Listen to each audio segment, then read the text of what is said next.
All right, good afternoon, everybody. Welcome to the House Environment and Transportation Committee for Thursday, March 7th, 2024. We are going to start with HB 38, Delegate Edelson, Baltimore City, off-street parking requirements near mass transit stations.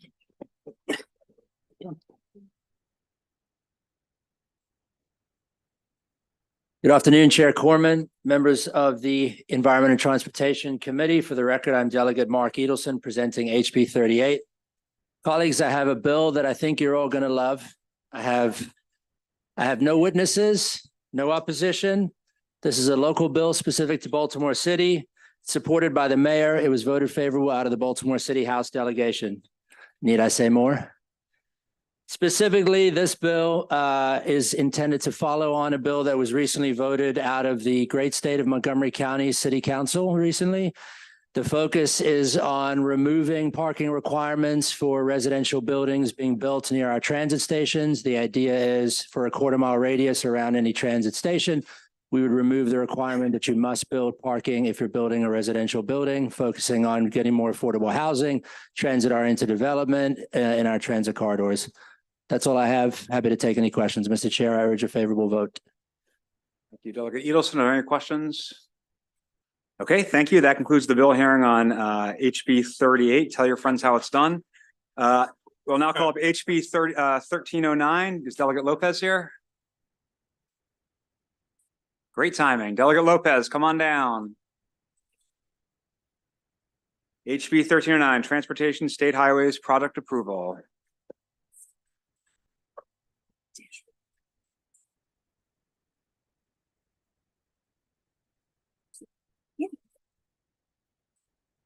Welcome. Thank you.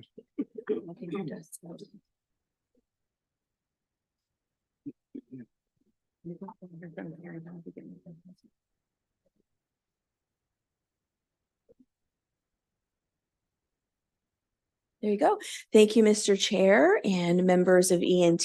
For the record, my name is Delegate Leslie Lopez, and I'm here to ask for your favorable support of HB 1309.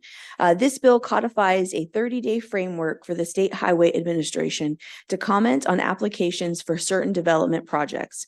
The bill started out as a local delegation bill, but upon discussing with SHA, we drafted the bill to apply statewide. This proposal is one of the recommendations to come out of the Montgomery County Development Review Process Work Group, of which I chaired and which Delegate Foley was our vice chair. The work group consisted of representatives from various Montgomery County executive branch offices, including the Department of Environmental Protection and the Office of Racial Equity and Inclusion, representatives from the State Highway Administration and WSSC, developers, community members, among others. Over the course of 7 months, the work group held 3 public listening sessions, 9 public work group sessions, and the listening sessions included testimony from over 45 individuals and organizations. The result of this enormous effort was 22 recommendations for state and local legislation, and this bill is one of those proposals. I will allow my fellow panelists and members of the work group to provide more details about the works group's discussion around this recommendation, but here's the gist. Currently, SHA has no codified timeline for commenting on development project applications, but the current practice aims for about 45 days. This is a problem because the SHA timeline operates out of coordination with local development processes. And as a result, red tape slows down important growth, particularly around affordable housing. This new 30-day limit, which is in line with counties' departments of transportation review periods, will streamline a process and undo unnecessary bureaucracy. As I mentioned, this bill had to be redrafted to fit the broader jurisdiction, and in so doing, there's a slight technical error that is being amended, but the amendment moves the section of the code that this language is added to, but the nature and the effect of the language does not change. And with that, I ask for a favorable report. Thank you. If your panel wants to go ahead. There you go.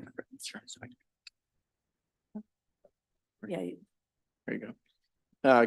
Good afternoon. My name is Robert Cronenberg. I'm the Deputy Director with Montgomery Planning Department, which is part of the Maryland National Capital Park and Planning Commission. Thank you for allowing me to testify today. I was one of 2 participants from the Planning Department in the Development Review Process Work Group chaired by Delegate Lopez. And I'm testifying in support of HB 1309. The work group unanimously voted to support a recommendation that would apply a similar timeline to that of the Department of Transportation for the initial review of traffic studies and transportation analysis and related impacts specific to state roads. Currently, there are no codified timelines to provide initial comments. The recommendation to have a 30-day time period for review would align SHA review time with MCDOT and during the development review process and ensure the applicant has all transportation comments at the same time. These initial comments by SHA inform the applicant and other development review stakeholders of future impacts as the applicant proceeds to a more detailed stage. Thank you for allowing me to testify in support of HB 1309. Good afternoon. My name is Christina Sorrento, and I am the Chief of the Intake and Regulatory Coordination Division for Montgomery Planning. I was one of the two participants, in addition to Robert, from planning in the development review process work group that was facilitated by Delegate Lopez. And I am testifying in support of HB 1309. The development review process work group was tasked with making the development review process more efficient and transparent for applicants and the community. The recommendation to have a 30-day time period for the first review by SHA was the first recommendation unanimously approved by the work group. Currently, SHA does not have any codified timelines, and their comments are not received in a time frame that corresponds with the reviews from the County Department of Transportation and other agencies. It was quickly apparent to the work group that this lack of time coordination causes delays when a project is on a state highway. The bill proposes to sync SHA's review time with that of the County Department of Transportation. This ensures the applicant is getting all the initial transportation comments at the same time and can address them together. It is important to note that the 30 days is just for the initial review, and SHA would not need to approve the project within that time frame. This change would be beneficial to both the applicants and the community because it ensures that everyone has all the transportation comments when a project is going through the public review and hearing process. For these reasons, we support HB 1309 as written. Thank you. Thank you. We have a question from Delegate Love. Thank you, Mr. Chair. Good afternoon, Delegate Lopez. Thank you for all your work on this work group. The fiscal note is huge. Do you want to address that for us, please? So I haven't had the full opportunity to review about subsequent years. It seems like the fiscal note has been informed by a note that was written by SHA about this. And so I look forward to continuing conversations with SHA to make sure we're on the same page. Because it's really, I was startled by that as well. And it seems out of line with what this proposal is about.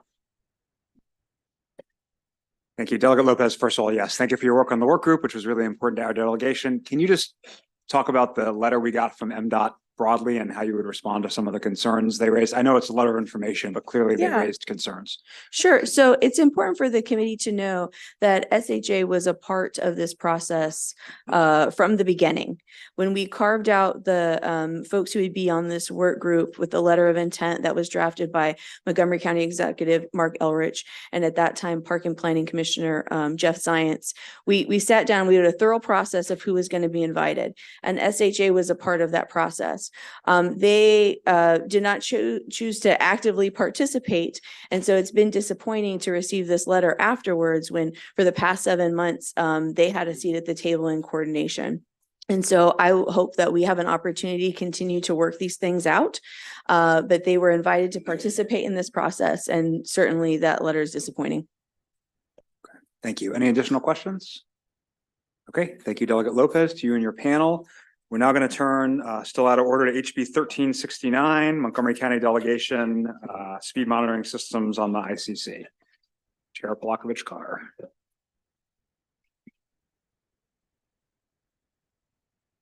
Good afternoon. I don't think you've been called yet. As a witness. If you have a panel, I don't believe that there's a panel. Okay. So good afternoon. For the record, I'm Delegate Julie Polakovich-Carr here to present House Bill 1369. I'm presenting this bill in my capacity as chair of the Montgomery County House Delegation. This local bill would allow the Maryland Transportation Authority to place speed cameras on Route 200, also known as the ICC. And for those who aren't familiar with this state toll highway, it's located in Montgomery and Prince George's counties. Under the bill, the MDTA could place up to 4 speed cameras on the ICC just in the Montgomery County portion of the highway.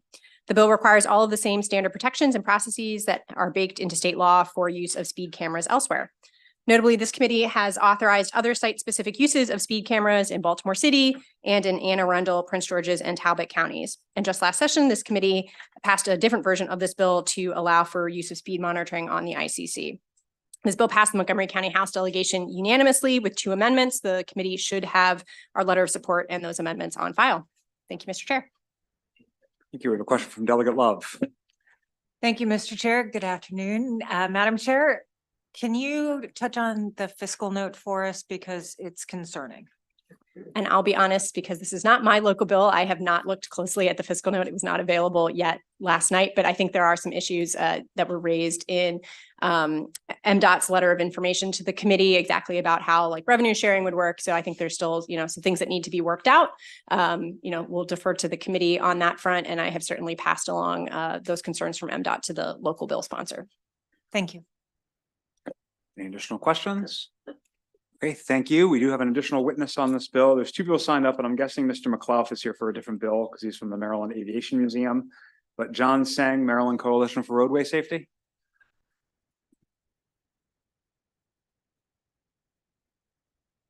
Please go ahead when you're ready. Thank you, Mr. Chair. I'm John Sang, Chair, founder of Maryland Coalition for Roadway Safety. And I want to thank the Montgomery County delegation for passing this Bill 1124 out of the delegation unanimously, as we just heard. I urge your favorable response for HB 1369. The Maryland 200 intercounty connector 60-mile-per-hour speed limit is not the de facto speed limit. It's actually the minimum speed on this road that passes through much of lower Montgomery County. We are looking at basically 2 problems, 2 overlapping critical problems. The first being overall vehicle speeding is way too high in the what's posted 60 miles per hour. The speeds we've seen from the data that we receive from MDTA are between 70 and 72 miles per hour on average. That means half vehicles are going higher than 72, the other half lower. I drove here this morning at the speed limit of 60 for nearly the full length of the ICC, passed no one except for 8 U.S. Army vehicles traveling around 58 miles per hour. Everyone else was going much faster than I was. Second problem is hyper speeding, high performance motorcycles that are part of this whole reckless endangerment issue that we see with some of the other bills in the House, HB 1111 and 1160, that will be addressing, hopefully, with a positive response to those bills in the House of Delegates and the governor's office. So those 2 are interrelated with overall aggressive speeding on this road. The remedies we see are, number 1, passing this bill. It's not a one-size-fits-all, but something has to be done to calm the speeding on this road. I'm getting tired of getting phone calls from neighbors about people in body bags on a road like 200 yards from where I live, and I can't take it anymore. Something's got to be. Thank you very much for your support. Thank you. Any questions for this witness? Okay, thank you. That concludes the bill hearing on HB 1369. I believe we have Delegate Metzger, HB 1249, Maryland Aviation Administration, Martin State Airport Study on Commercial Air Travel. If you have a panel, Delegate Metzger, feel free to bring them up.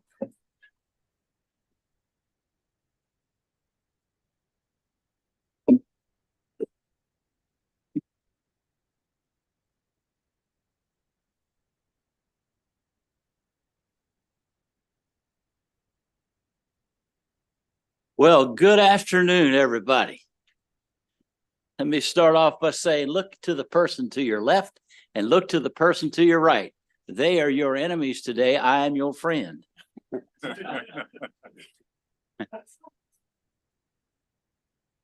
When I was in the auctioneering business, that worked really well.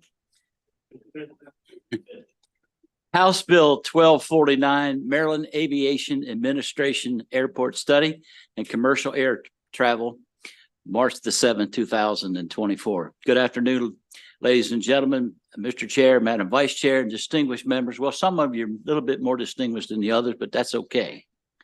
For the record, I'm Delegate Rick Metzger from Legislative District 6 in Baltimore County, sponsoring House Bill 1249, Martin State Airport.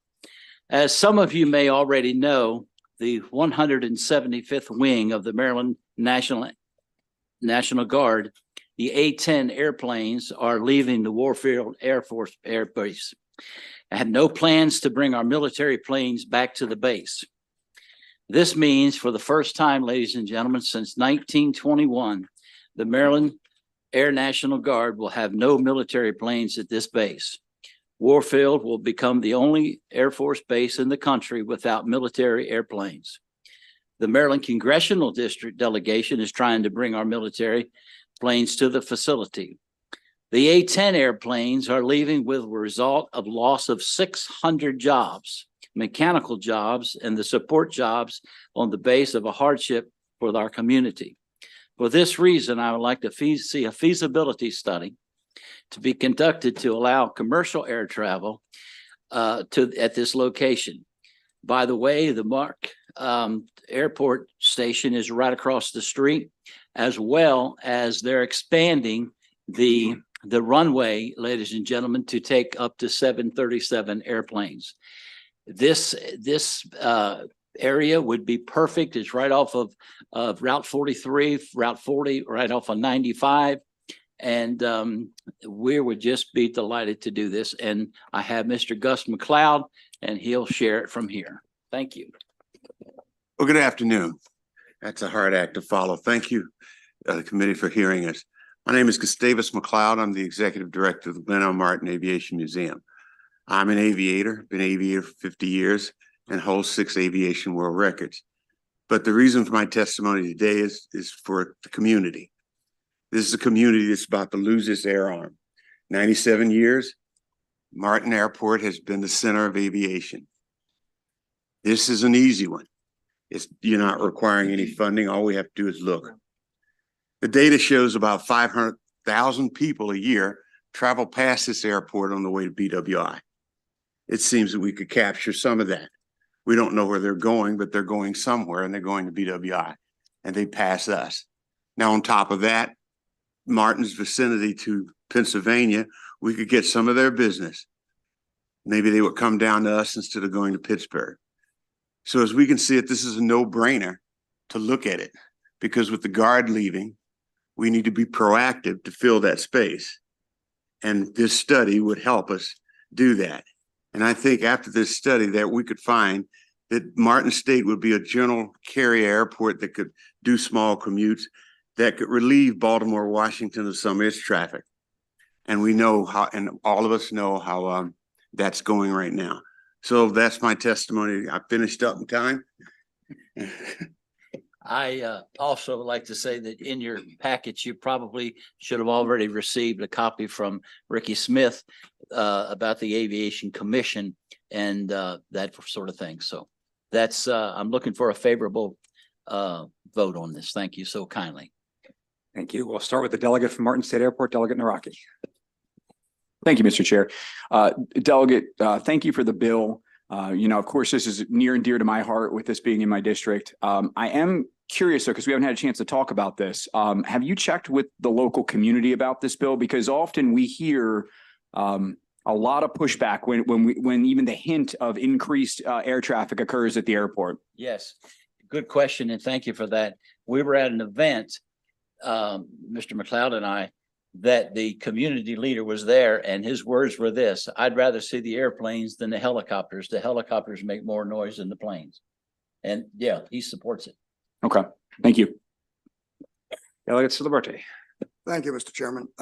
Delegate, just a point of information. Is the A-10, the tank killer, still flying? They're leaving. Yes, it's still flying, but the Air Force is replacing it. 2027, it will be deactivated. 2027? Yep. Sorry to hear that. Thank you. Delegate Foley. Thank you, Mr. Chair. Could you quickly and concisely give us an idea of what the commercial traffic at the airport is now? Very limited, very limited. I think a couple of our members of the House even keep a plane in the wing at there. But as far as commercial, I don't really. Well, there's a lot of corporate traffic there, and we're trying to increase the corporate traffic there, but mostly it's general aviation.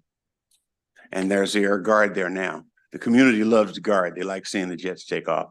Now, if you compare Martin to Baltimore BWI, most of the approaches are over water. So it really doesn't bother anybody. That's why the helicopters are so noisy. They come, hover, and land.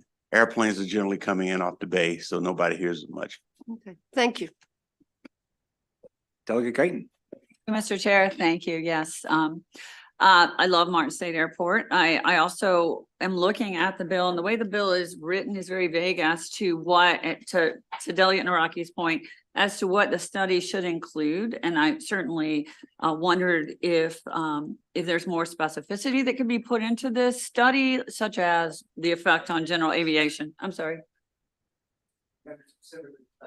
Oh, I need to be specific with your specificity. Thank you. I like, I missed a rule here in ENT by just, such as to make sure that, the community is consulted, for instance, and also the effect on the general aviation there, which is, you know, the backbone, I think of Martin State at the moment. The realistic of this is economic impact.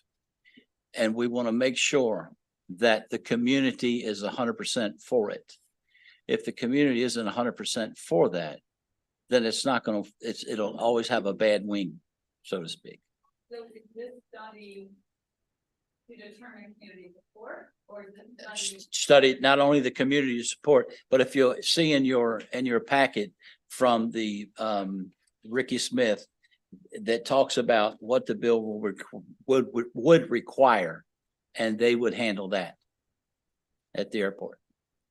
Okay, I'll have to take a closer look at that Yes. rather than, we'll do Yes. that offline. Thank That's you. fine. Yes, ma'am. Any additional questions for the sponsors panelist? Okay, thank you, Delegate Metzger. Good to see you. Enjoy that revenue write-down briefing.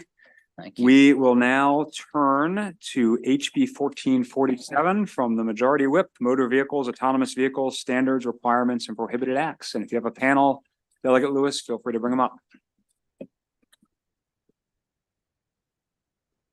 Thank you. And fellas, please join me up here, who can. For the record, Delegate Jazz Lewis here to testify on House Bill 1447, which is a bill establishing that should autonomous vehicles be on our roads, Maryland roads, then there must be a human driver behind the vehicle, behind the wheel of the vehicle, who can step in should the self-driving car malfunction for any reason. This is a common sense safety measure for this new and emerging technology. Having someone who can step in should the autonomous driving function fail, which can prevent accidents, avoid injuries, and ultimately save lives. This is especially important for commercial vehicles. Self-driving semi-trucks could cause massive accidents on our roads should their software fail. This is also an industry that could see massive job losses if we move from human drivers to the still developing technology. Putting truck drivers out of good-paying jobs that their families depend on without any alternatives when companies decide that they would prefer to have automated vehicles is also concerning. This legislation ensures that we have licensed professionals who are equipped to respond in cases of emergencies should an autonomous truck malfunction or respond poorly to any number of traffic situations. But this bill is not just about preserving jobs for Marylanders. It's also, and most importantly, about traffic safety. This new and emerging vehicle is still developing, and companies are still struggling to make these vehicles work in normal traffic situations. I've attached for the committee's awareness a list of incidences from across the country that serve as examples of the dangers that these vehicles can pose to pedestrians and other drivers.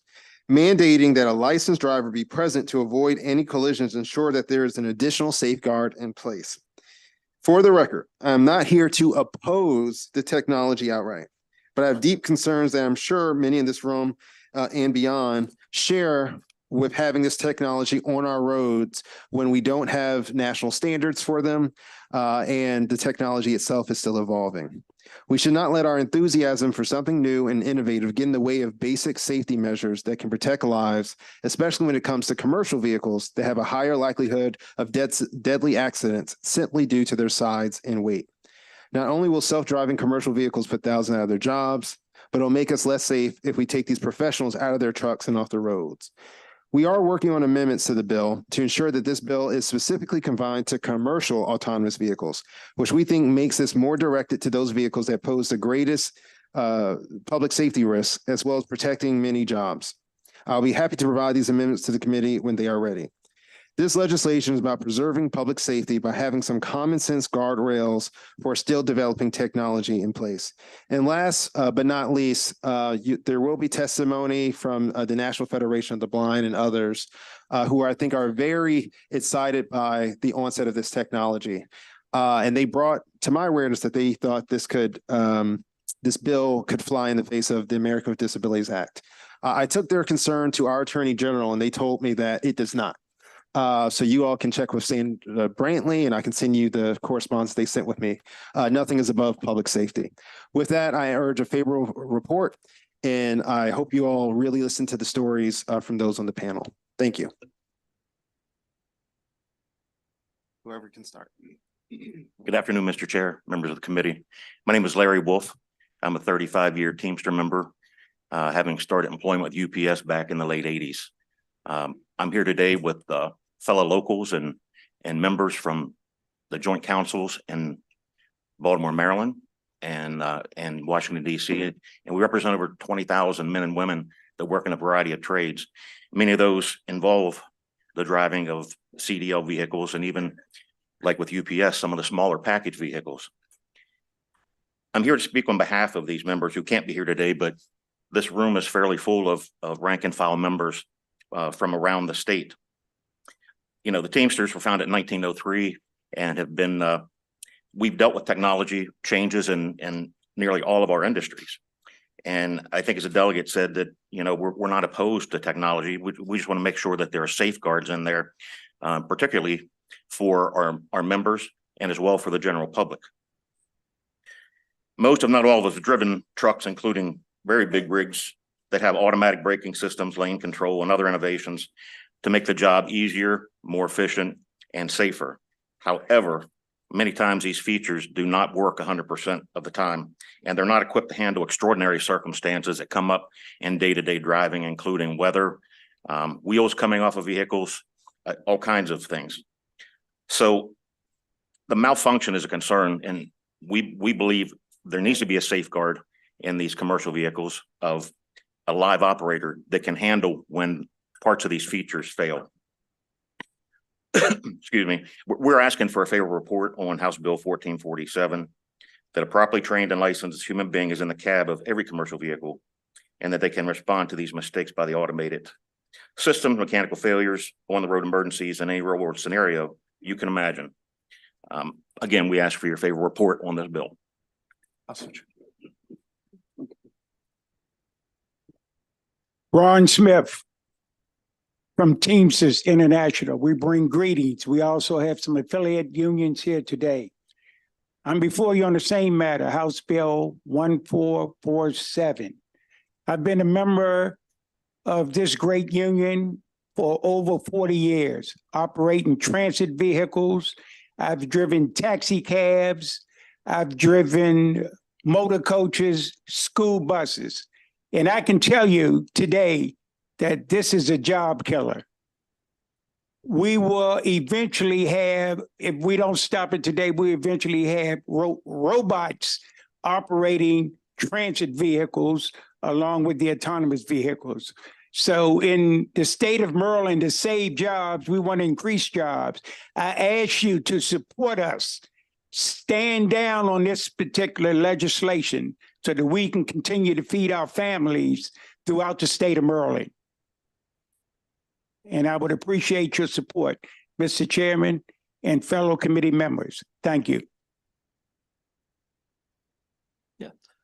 Hello. I want to thank the chair and the committee for having this very important hearing. My name's John Matai. I'm the state legislative director for the International Brotherhood of Teamsters based out of DC, but I work with our local unions across the country on a bunch of issues, but particularly in about a dozen states, I've worked with them on this issue. I've worked with delegates like Delegate Lewis on both the Republican and the Democratic side as lead sponsors on this kind of bill in different states. I actually was just with Indiana folks. We have a Republican sponsor there. We have Democratic sponsors elsewhere. So it's been something that people are focusing in on. And the narrative around autonomous vehicles has changed, especially in the past couple of years, because people are getting more and more familiar and they're seeing on the news, and in some cities they're seeing these things in action because in cities like San Francisco and Austin, Texas, smaller, what they call robo-taxis are starting to be rolled out fully driverless. And the issues that are popping up are bringing up a lot of questions, not only for those size of vehicles, but if you imagine the issues for the 2,000-pound vehicle, when you get to an 80,000-pound vehicle, you're dealing with much bigger damage. So we've seen in cities that, and it's in the written testimony, and it can also be shared with anybody who's interested in it, issues where these vehicles have failed to obey stoplights, causing accidents, blocking traffic en masse. And in one disturbing incident, a already injured pedestrian was run over by a fully autonomous vehicle. Now, the person was injured in the road, but what happened, and what the company didn't first disclose, was that the vehicle continued to drive for an additional 20 feet before pulling over. And as the state found out about what happened, they pulled their license, and then this company also ended up pulling out of all throughout the country to rebuild public trust. And so what we want to say is that we think this is a very, very modest, common sense solution for the time being. It can always be changed down the road if lawmakers feel different in 20, 50 years, but we ask you to support this legislation. And you'll be hearing more from some of our colleagues. Hold on in case there's any questions. Is that it for your panel, or should we? Yeah, for the first one, yeah. Okay, do you want to take some questions? Yep. If we have any. Any questions for the whip? Delgado, please go ahead. So the bill was asking that a licensed CDL driver be in these vehicles. The bill, as it came in, essentially says that someone with a valid Maryland's driver's license needs to be in the vehicle when it's operating in the front seat. So they don't have to actively be driving it when it's regularly being used, but in case anything happens, they need to be able to take control. So implied in that means that the design of the vehicle still needs to be able to allow a human operator to take control should something happen to. Okay. You're just asking for a single driver, not a two-man crew. Yeah, just a single person with a valid license, of course, in the front seat. But I also support two-man crew, for the record. That's coming up in a little bit if you want to hang around, Delegate Lewis. Delegate Foley. Thank you, Mr. Chair, and thank you, Delegate, for bringing this bill. So my question is, we seem to be talking in the hearing, your witnesses seem to be talking about commercial vehicles. Would this apply to commercial and personal vehicles? Yeah, great question. So as many of the bills that we had this year, we got it as soon as we could, and we had to drop it because of the time in which we got it. But the amendment we're bringing forward would be limiting it to commercial vehicles. And can I assume then that instead of having a personal driver's license, it would have to be a commercial driver's license? Is that correct? Correct. Okay, thank you. Any additional questions? Okay, it looks like someone's already made their way to the table. So can you just identify yourself? My name is Albert York. Great. So let's also get Larry White, Glenn Hunzecker, and Kendall Walker. And please go ahead, sir. I want to thank you for this meeting. It's very important to everyone. Not least of all the people here who work. I've been a driver for Giant Food for 25 years. I've been a Teamster for 31. As a driver, it's my responsibility to make sure that food gets to its destination, but not just that it gets to its destination, but it gets there safely. And part of that is pre-tripping the vehicle and driving safely. And one of those things that we have to take care of is fire extinguishers. You have to have a fire extinguisher on the truck because brakes periodically fail on these trucks. Through no fault of the driver and through no fault of mechanical ineptitude, it just fails. And you have to be there and prepared to put these fires out when they happen. Also, drivers, and I'm sure every one of these men can account to that, we take the safety of the people around us very important. It's very important to us. We take it seriously. I myself have stopped on the side of the road to put out a fire on someone else's car with a man unconscious, myself and a roadway driver, pulled that man out of there and put the fire out. If we hadn't been there, if a robot had driven by that accident, because it would not have stopped for it, he'd be dead. Nobody wants that. I'm not saying that robotic trucks are a bad thing. Robotic trucks by themselves are a bad thing. The combination of a human being and a robot can make it much safer for everyone. And if that's what our goal is, to make the streets safer, you need to keep somebody in the truck. And I thank you, and please support us on HB 1447.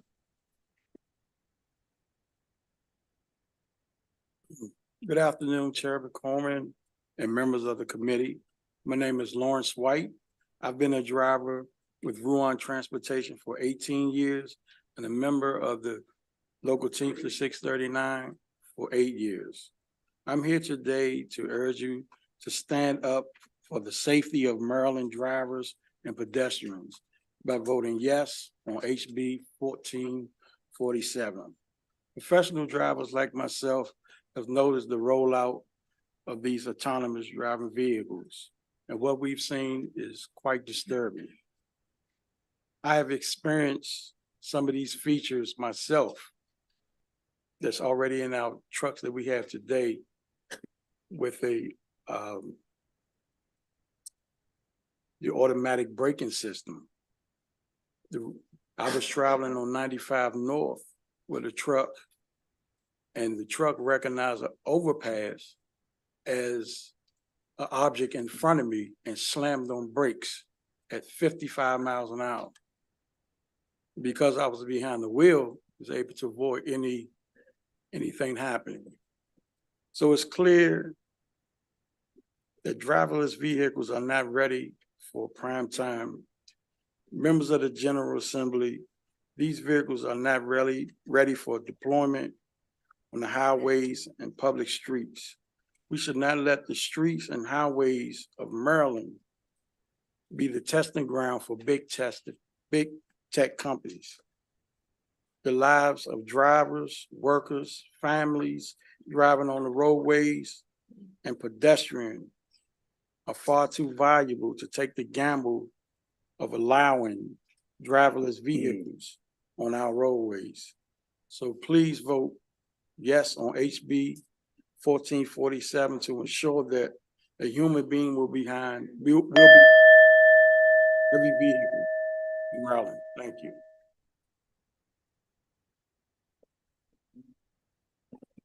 Good afternoon, Chair Corman and members of the committee. My name is Glenn Hunzecker. I'm a UPS driver and proud member of the Teamsters for Local 639. I've been driving professionally for 23 years, all 23 safe driving. I've traveled well over 1 million miles. I do haul the big equipment, the 80,000 pounds. I also was leaving Western Pennsylvania on my way back to Maryland. I have my tractor, a 28-foot trailer, a dolly, a second 28-foot trailer, which I'm sure you've all seen. Well, in the process of coming through a work zone with no shoulder, jersey walls on both sides, one of my airlines failed. So the rear trailer brakes locked up. My decision was, instead of stopping in the middle of the road and causing problems, to actually accelerate to a safe pull off, which I was able to do. Once I got there and assessed the situation, it was a cut in the airline, as I assumed, between the trailers. I took electrical tape and a lot of electrical tape, checked the rear tires, and they were very badly damaged, but not flat.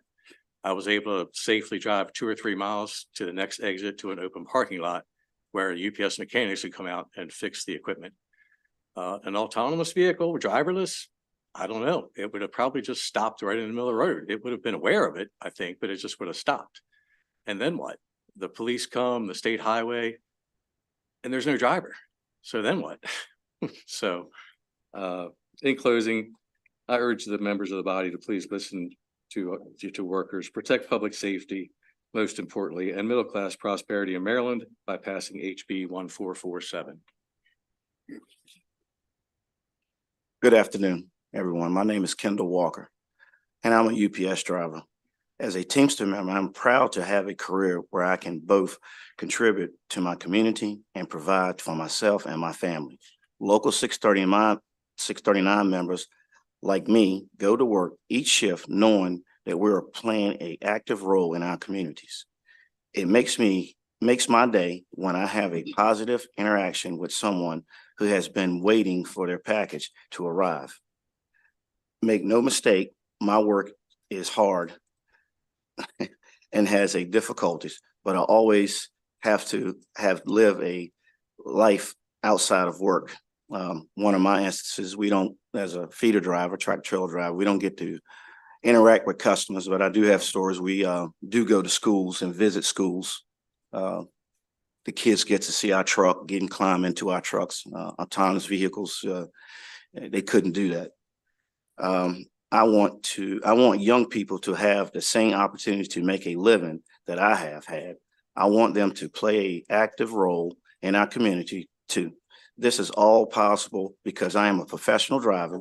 If we take the training and licensing requirements away from the commercial vehicles, the jobs will be next thing to go. Don't take opportunity away from me and the next generation of drivers. We need to protect good jobs in the country, not eliminate them. I strongly urge you to support HB 1447.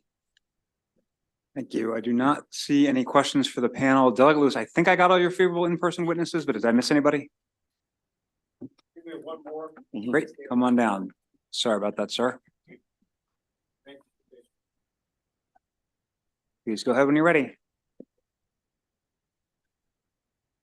Being tall, I'm always last. Good afternoon, Chair, delegates. My name is Ray Ross. I drive for Giant Food, 22 years, 39 years in this industry. I've seen a lot of different things happen out here. Autonomous trucking without anybody in there, I think is a hazard. I drive most of my hours at night. Got construction zones, safety zones, and cones, navigating through cones. I don't think without a human in there to navigate through, anything can happen. Stop in the middle of the roadblock, anything. Like all the other drivers before, saying we help with fires, preventing accidents, assisting people. There's just so many things that I believe HB 1447 needs to be supported and passed. I thank you. Thank you, sir. I do not see any questions, so we'll turn to a panel of unfavorable witnesses. We have Joshua Fisher, Alliance for Automotive Innovation, William Kress, same organization, Elaine Zong Comms, Chamber of Progress, Franz Schneiderman, Consumer Auto, and Jesse Schweik, National Federation for the Blind. You might have to rotate seats a little bit up there, given the volume of witnesses.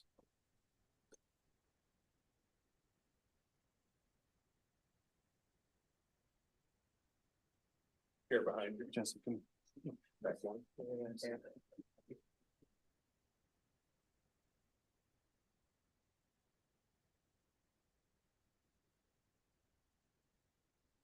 Please go ahead when you're ready. Mr. Chair, Madam Vice Chair, members of the committee, my name is Josh Fisher. I'm with the Alliance for Automotive Innovation. Important distinction to make here. We represent auto manufacturers who produce light-duty passenger vehicles. A lot of the conversations seem to be focused on heavy-duty commercial vehicles. The cars and trucks that consumers buy today are the safest vehicles ever built. Even so, close to 42,000 people died on the roads in the U.S. in 2022, including 566 in Maryland. Traffic deaths have surged 30% over the last decade. That's about 10,000 more fatalities a year since 2013. The evidence shows that driver behavior, drivers who are impaired, unbelted, speeding, or driving recklessly are significant factors in the increase in roadway fatalities. This is why vehicle safety is a priority for our members, and automated vehicle technology holds the promise to increase safety and reduce crash fatalities and injuries. Autonomous driving has the attention of Washington, D.C. and the states, and rightly so. So far, 35 states have recognized the numerous benefits of autonomous vehicles and authorized AV operations. Government certainly has a role to play here, and both state and federal policy must create a clear pathway for AV deployment. On top of the obvious safety benefits, AVs can provide accessible transportation options for seniors and individuals with disabilities and a chance to reduce traffic congestion and create new jobs and supply chains. Unfortunately, House Bill 1447 will create obstacles to the deployment of AV technology in Maryland. It would establish a remarkably limited framework for AV operations in the state. And it would also prohibit AVs from being operated to transport passengers if they were used for commercial purposes. So those who currently lack reliable transportation to work or school, seniors, people with disabilities, and many others who would benefit greatly from increased mobility that AVs could provide will lack access to the various use cases for AVs in Maryland. AVs hold a tremendous promise for a cleaner, safer, and smarter future for mobility, but only if we work together on smart policies that are modernized to address the tremendous opportunities AVs provide when it comes to improving roadway safety and expanding mobility. Unfortunately, we're here to request an unfavorable report. Thank you. Mr. Chair, members of the committee, my name is Ariel Wolf. I serve as General Counsel to the Autonomous Vehicle Industry Association, which consists of the world's leading AV companies that are testing and deploying this technology across the country, and that includes autonomous commercial motor vehicles. I'm also a Maryland resident, having grown up in Pikesville, now living in Potomac with my wife and 4 daughters, the oldest of which is starting to learn how to drive. Thank you for giving me the opportunity to testify today in opposition to this legislation. Let me start by thanking the members for raising an important issue. We want to work with lawmakers on a framework for the safe and scalable deployment of autonomous vehicles in Maryland. As you know, in 2023, Maryland had one of its worst years in decades for roadway fatalities. Over 600 people died last year, a 6% rise than the year before. Thousands were injured. More than a third of these tragedies were from distracted driving, mostly cell phones. That does not include fatal crashes caused by other impairments like drugs, alcohol, and fatigue. In fact, the National Highway Traffic Safety Administration says that the overwhelming cause of roadway fatalities, the overwhelming cause is human behavior. As we look to solutions for getting these numbers down, we have to acknowledge the human factor. Not a single one of those incidents involved an autonomous vehicle. There are many good ideas for improving road safety. Some involve changing road architecture, reducing speed limits, better signage, etc. All of these have merit, but another idea that states are embracing is AV technology. AVs drive like your driving instructor. They follow traffic laws. They do not drive drunk. They do not speed, and they do not get tired. I've ridden in them myself. They are boring, and that is a good thing. HB 1447 no doubt has good intentions, but in its current form could make things worse. The bill in effect would ban autonomous vehicles in the state of Maryland because it requires a human observer in each AV, and it prohibits transporting passengers for commercial purposes. AV companies cannot scale their technology with these restrictions. There must be a path to fully driverless operation. No other state has banned driverless deployment. By adopting this bill, Maryland would become a sole outlier. In the vast majority of states, authorized driverless operations in the last 4 years, including several nearby. Please, we urge your opposition to this legislation. Thank you. Mr. Chair and members of the committee, my name is Jesse Sherrick, and I am a government affairs specialist with the National Federation of the Blind. On a national level, we are pushing to eliminate the requirement for autonomous vehicle passenger to have a driver's license. So we oppose HB 1447. We appreciate members of the committee for starting the conversation, and we urge you to set aside this legislation and work with us and our industry partners to create legislation that incentivizes rideshare companies to bring autonomous vehicle technology to Maryland. Autonomous vehicle technology is not dependent on a licensed driver and is not constrained by the same limitations. Autonomous vehicles can operate in rural areas, less populated areas. They will be available in the middle of the night when a licensed driver may not be awake to drive me to the airport. Discrimination based upon a limit on religion, skin color, and disability are eliminated. When you listen to the voices of diverse populations, you reveal solutions yet uncovered. We implore you, set aside HB 1447 and choose to open the doors to a future enriched by imagination and innovation. Thank you for understanding our perspective. Thank you, Chair Corman and other members of the committee for allowing me the opportunity to testify. My name is Alon Sean Calms. I'm a Director of State and Local Public Policy for Chamber of Progress, Chamber of Progress is a left of center tech trade policy coalition.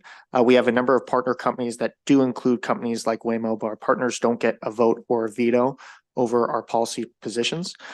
We are in opposition of this bill and strong supporters of autonomous vehicles because of their potential to save hundreds of thousands of lives and benefit our communities, promoting sustainability, mitigating transit and food accessibility gaps, and increasing mobility for the elderly and disabled. Autonomous vehicles will bring safer streets and reduce the number of accidents. Last year, the company Waymo released data on 7.1 million driverless miles in Arizona and San Francisco. Waymo had only 3 crashes with injury, 2 in Phoenix and 1 in San Francisco. A human driver would be expected to have at least 13 crashes with injury over the same number of miles, with some of those accidents likely including major injuries. Additionally, we're strong supporters of autonomous vehicles because they promote sustainability efforts. According to the Southwest Research Institute, through connectivity and automation, autonomous vehicles can reach 20% improvement in fuel efficiency. Since AVs are programmed to follow traffic rules and speed limits, they will ultimately burn less gas and energy. Deploying autonomous vehicles can help Maryland reach its goal of achieving 50% renewable energy by 2030.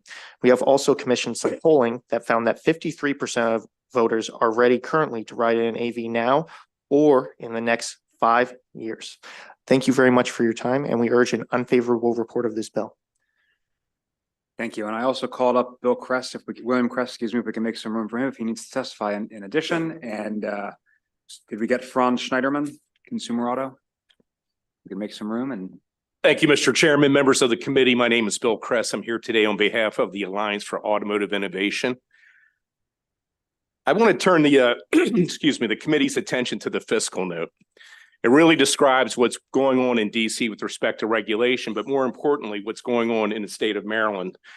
The Secretary of Transportation in 2015 formed the Connected and Automated Vehicle Working Group. And that group has a framework to deal with automated and autonomous vehicles. I would respectfully suggest that that is the proper place for folks who are concerned about autonomous vehicles to go before and work together with the 200 stakeholders that are working to deploy autonomous vehicles in a safe and efficient manner. I would encourage you to take a look at the website for the CAV working group. It is very comprehensive. Thank you, Mr. Chairman. Thank you, Chair Corman, members of the committee. My name is Franz Schneiderman. I'm with Consumer Auto Maryland. I'm a consumer advocate, work for consumer protection and safety for drivers in Maryland. I'm in the unusual position of agreeing more with the folks who were favorable on the bill than the folks who are unfavorable. I oppose the bill because I think, frankly, that it goes too far in basically for the first time authorizing widespread use of autonomous vehicle technology on Maryland roads. Other states have done that. Maryland wisely has not done so in the past, as far as I'm aware. And the reason I don't is that I don't think that technology is ready to be safe on Maryland roads, ready to be used in, in great extent on our roadways. We have no data really that shows that these cars are safe or safer than cars piloted by human beings. There are little pieces of data we've gotten from some of the companies involved in the technology, but we don't have general and reliable data. More importantly, we don't have any standards from the federal government. The head of the National Transportation Safety Board, Jennifer Homendy, criticized the federal government for, quote, not doing its job because it hasn't come up with safety standards to regulate the way these things operate. So the bill asks us to rely on having a driver in the front seat and the fact that the cars will be obligated to meet federal and federal regulations and state regulations. But there are really no federal safety regulations at that point. So that's no reason for us to be confident. We've seen with, for instance, autopilot, we've had several hundred crashes. They had to recall 2.2 million cars.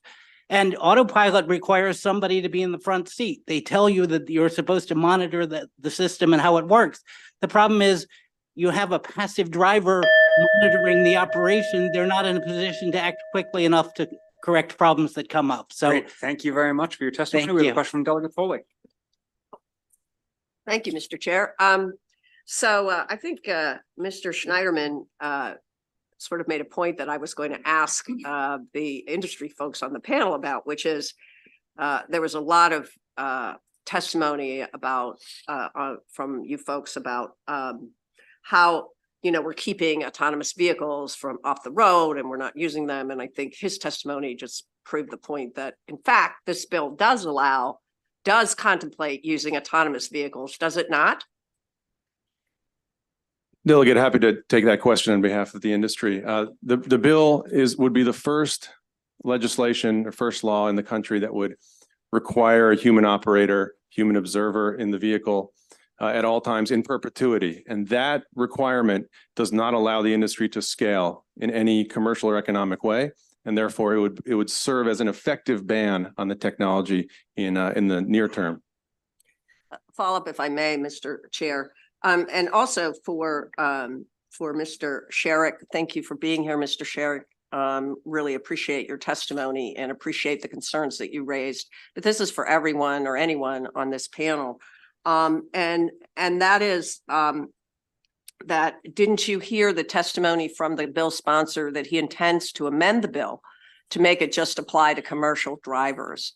And so we're not, as I understand it, we're not talking about personal vehicles anymore. And would that change your opinion about the bill? If it had an effect on rideshare, commercial rideshare service, similar to the way that Uber or Lyft work in Maryland, Waymo One works the same way in San Francisco with no driver present. So if it would have a barrier on that line of service, we would oppose it. Delegate Foley, if I may just add one additional point, since our membership does include autonomous trucking companies. The data is clear from a number of sources, including the U.S. Department of Transportation, that there is a significant shortage of truck drivers. That's from the U.S. Department of Transportation. That's expected to increase significantly as time goes forward. And therefore, this technology is coming to address that issue and, in fact, crisis as well. Okay, thank you. Delegate Silaberte, the rare double question in one day. Thank you, Mr. Chairman. As a former Teamster, I'm with you guys in spirit. Trust me, to the point. How many states at this point have autonomous vehicles concept and operation? Would you do that? Yeah. I'm Alon with Chamber of Progress. Both Arizona, Phoenix specifically, has a pretty broad, they're fully available. You can just call one on a cell phone. San Francisco and Los Angeles also just announced very recently a significant expansion of service there as well. There's also a number of states that have testing regimes or currently. Just to amplify, sir, if I may, there's many states beyond that. There are 24 states currently that have a authorized full deployment with no driver in the vehicle.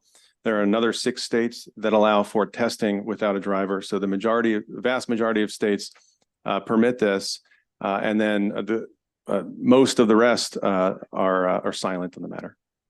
Thank you, Mr. Chairman. Delegate Stewart. Thank you, Mr. Chair. Thank you all for joining us. Just a couple questions for the industry folks.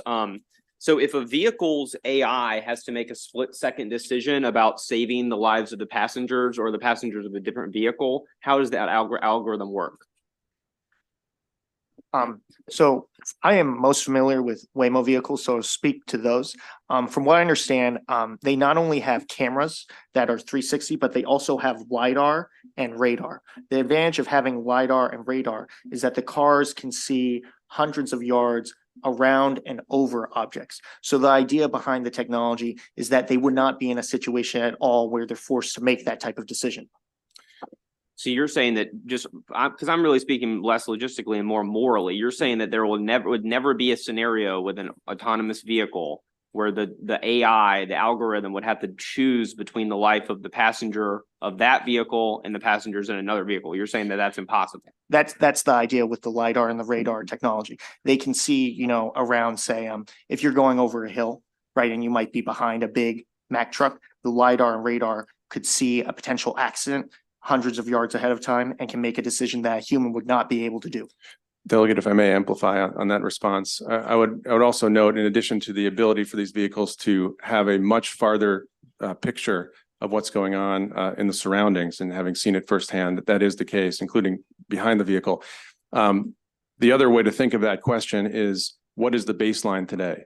What does the human driver do in those scenarios? And I think we all know it's not a split-second assessment of the moral questions. It's some sort of reaction. The autonomous vehicles are being developed in a way to be able to assess that holistically, being able to look much farther down the road and around. And so the number of instances where that hypothetical even may arise in the human instance would be far, far, far fewer with autonomous vehicle technology. And that's precisely what the companies are working on day in, day out, and what's being tested on the roads. And I think the data shows, heard a lot about data, the data is very clear that the technology is safer than humans, because there's millions and millions of miles of testing and operations occurred across the country. Okay, I mean, I think it's pretty obvious that if I'm driving a car, I'm going to save myself in a split-second decision. But second question is who's liable? I mean, obviously, there's all these crashes involving autonomous vehicles. If you don't have a driver in the car, then are we just talking about a product's liability case? Are we suing the person who came up with the AI? Are we suing the software developer? Are we suing the manufacturer? Who's liable when pedestrians or passengers get hit? Delegate, it's a great question. And I think the short answer is yes, in the following sense.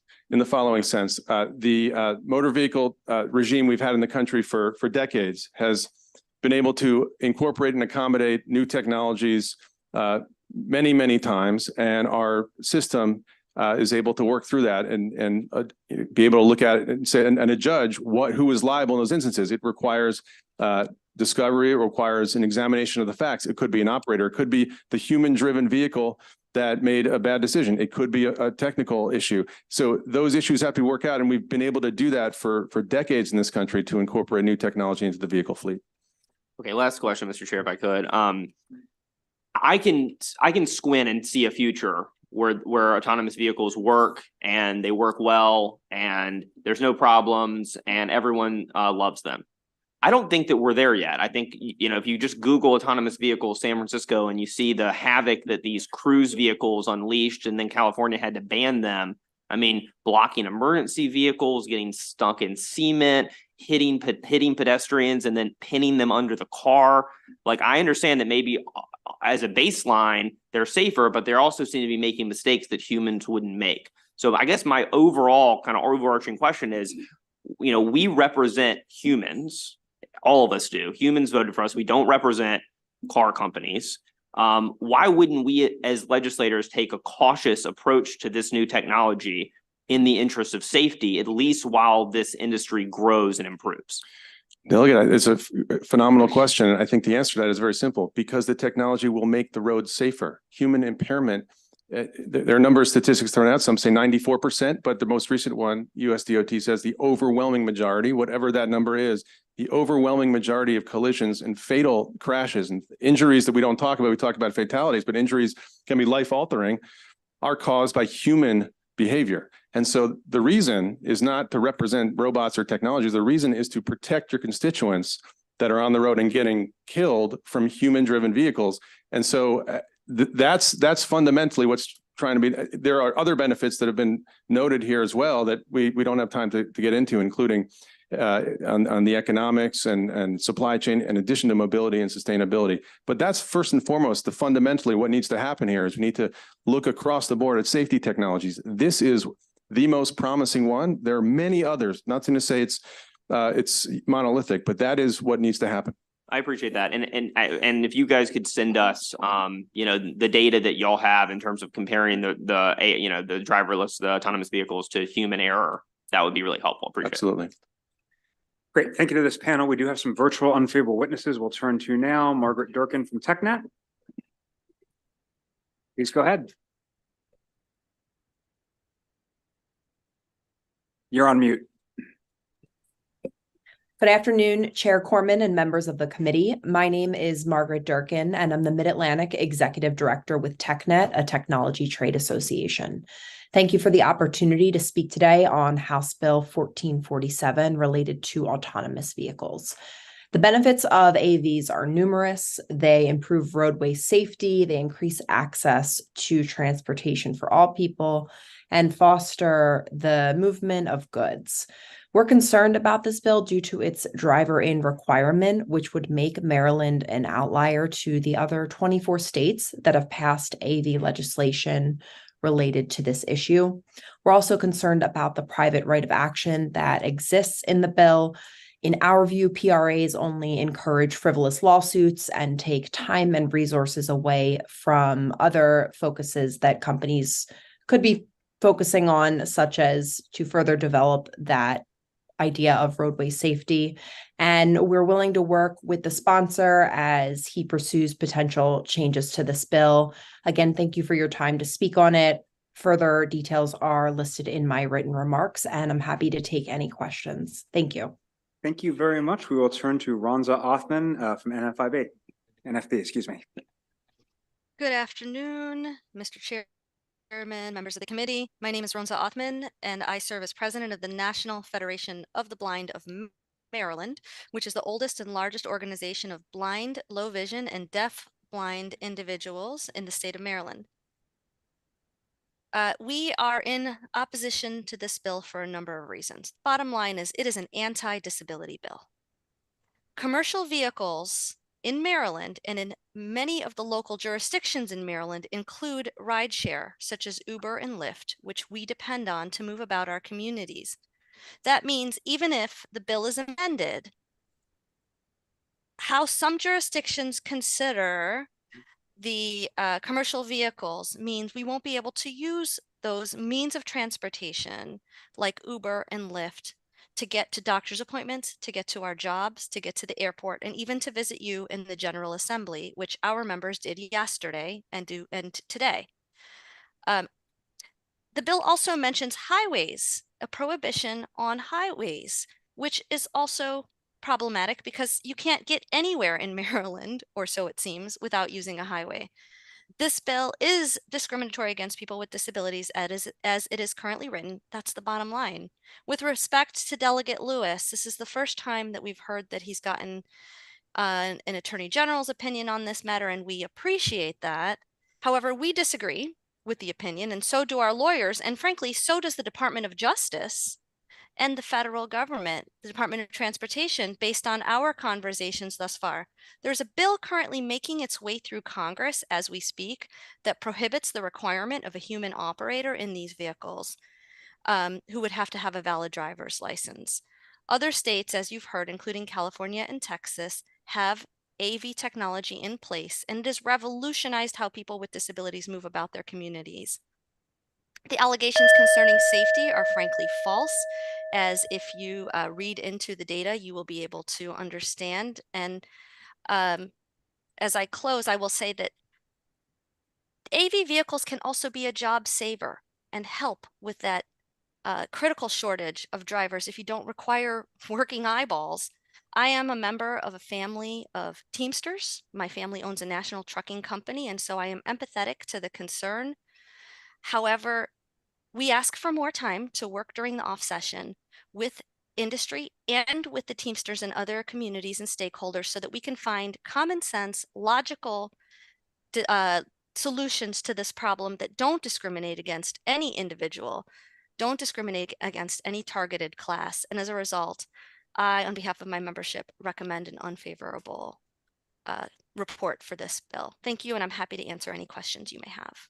Thank you. I have a question from Delegate Stewart. Thank you, Mr. Chair. Well, first of all, Ms. Othman, thank you for joining us virtually. I'm really sympathetic to the concerns you've raised and really all the concerns that the blind community has raised about this bill. But I'm less sympathetic, and my question is to Ms. Durkin. I'm frankly a little bit stunned to hear you come out against consumers' ability to sue people when they've been harmed. I'm a little baffled by this. I think this is just kind of a fundamental right that we as Marylanders should have to sue people when we're harmed. Could you could you come up with a hypothetical or sort of give us an example of the kind of frivolous lawsuit that you think would arise if we passed the bill? Understood. And thank you for your question. So it's across the board when TechNet testifies really on any bill in any state that we are opposed to private rights of action. Our belief is that any enforcement should rest solely with the Attorney General. And in terms of your question related to a hypothetical, I would have to take some more time on that and get back to you. But generally speaking, as a policy, we are opposed to private rights of action. Does that extend to personal injury private rights of action too? Like, do you think if someone gets run over by an autonomous vehicle, they should just wait for the Attorney General to sue? I can't speak to that, but I can take that back to our members and see if they can provide you with a response. Yeah, that may be a policy worth revising. Thanks. Any additional questions? Okay, thank you all. That concludes the bill hearing on House Bill 1447. We will now turn to our colleague Delegate Lehman. HB 193, Anne Arundel County Speed Limits Establishment. If you have a panel, please bring them up.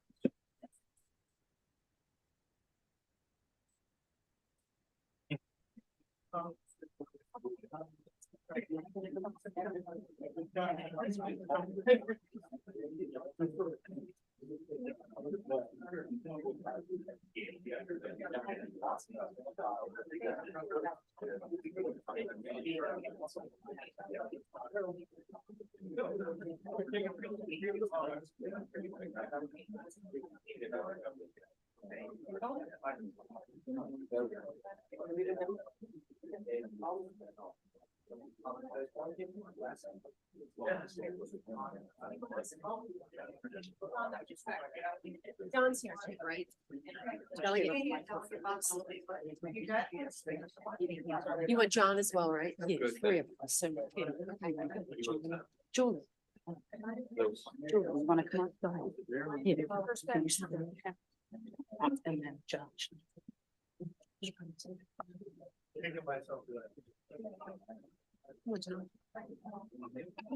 Good afternoon. Good afternoon, Mr. Chair, Madam Vice Chair, and esteemed colleagues. For the record, I'm Delegate Mary Lehman, asking your favorable report of House Bill 193. This bill would authorize Anne Arundel County to lower the maximum speed limit to 15 miles per hour on certain roads after performing an engineering study. The bill received unanimous support from the county delegation. The committee should have received a letter of support from Anne Arundel County. So pedestrian fatalities are a serious problem, serious and increasing problem in Anne Arundel County, just as they are across the state of Maryland. So the goal of House Bill 193 is to reduce injuries and fatalities and make Anne Arundel County roads safer by giving the county the authority to lower speed limits to 15 miles per hour where it is warranted.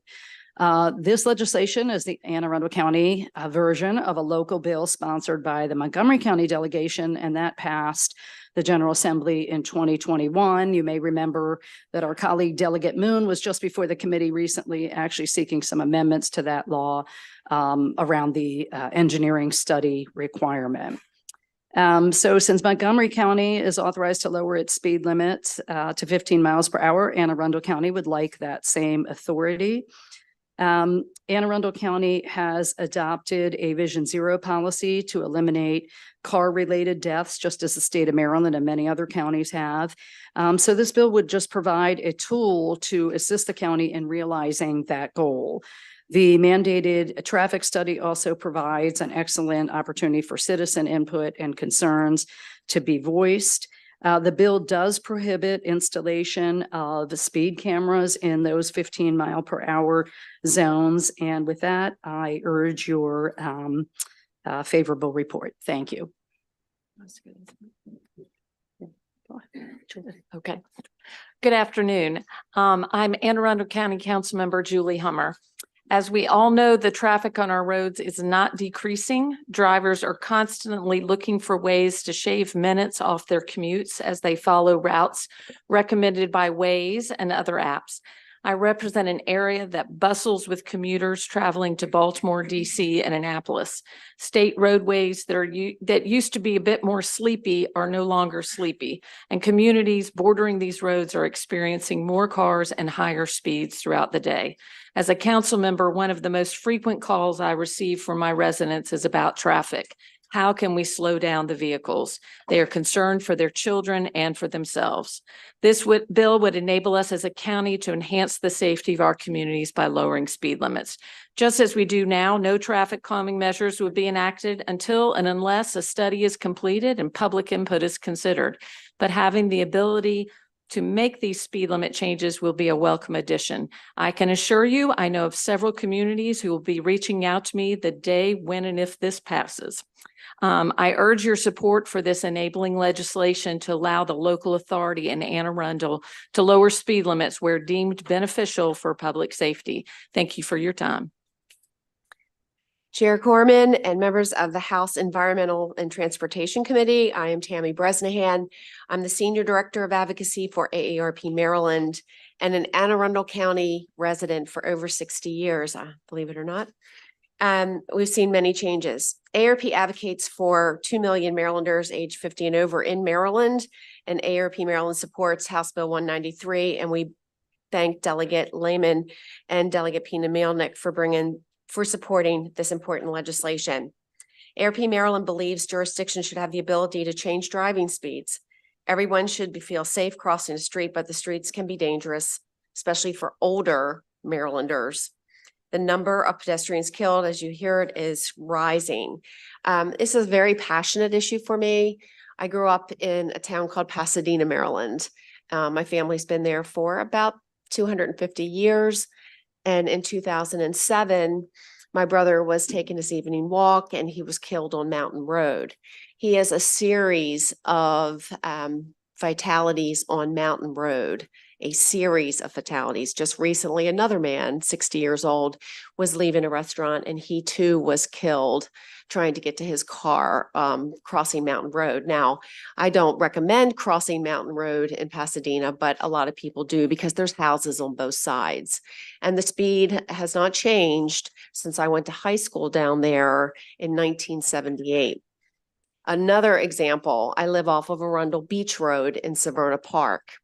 The speed limit is 25 miles per hour. And there's houses, at least 500 new houses have gone up in that 25-year period, and the speed has never changed. So we really, really think that local governments who know their roads should have the ability to change the speeds, and we ask for a favorable report. Thank you.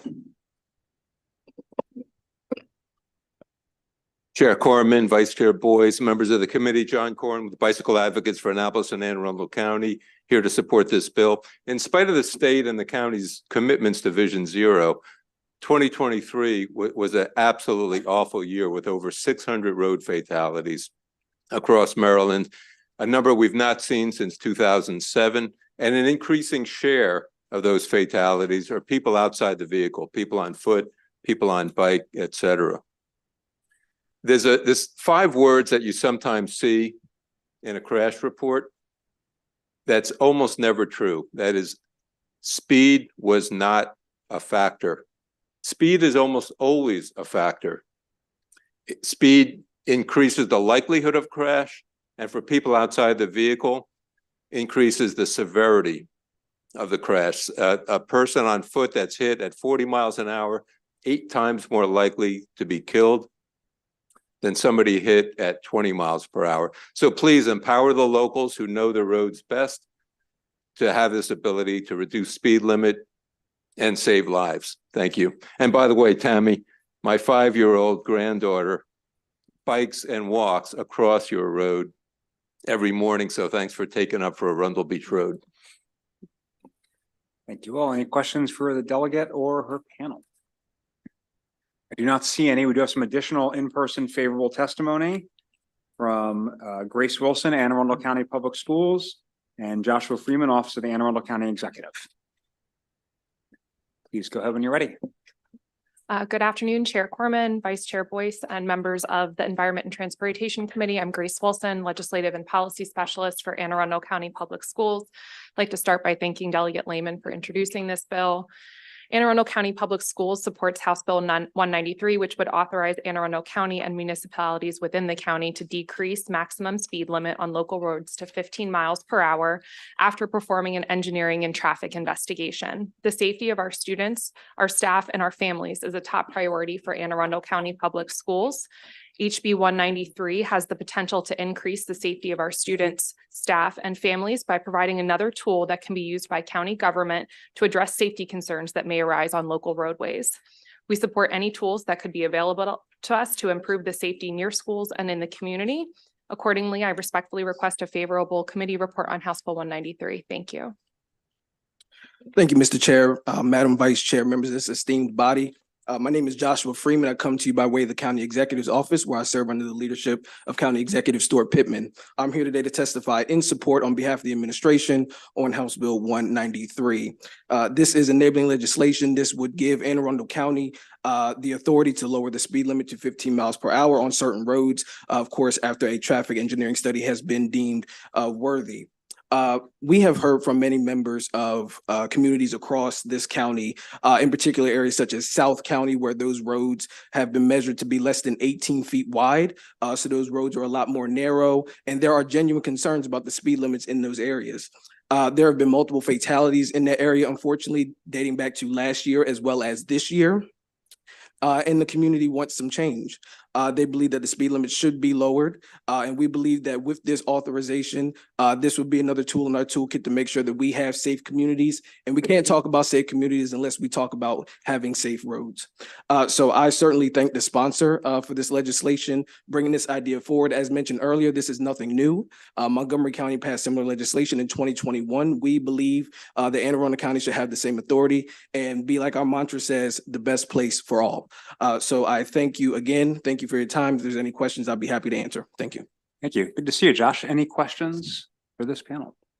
Okay, that concludes the bill hearing. HB 193. As Delegate Stein walks to the front on HB 1266, I will do the bill hearing on HB 1023, Prince George's County and Montgomery County WSTC Reform Act. This makes minor changes to the Washington Suburban Transit Commission. It's supported by both county delegations and the Maryland Department of Transportation.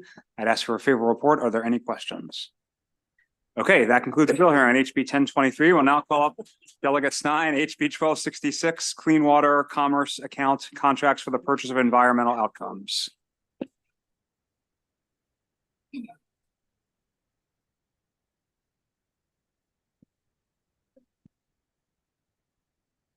Thank you, Mr. Chairman and Madam Vice Chair. I may not be as quick in my testimony as the last bill hearing, but I'll do my best. For the record, Delegate Dana Stein on House Bill 1266, which concerns the Clean Water Commerce Act.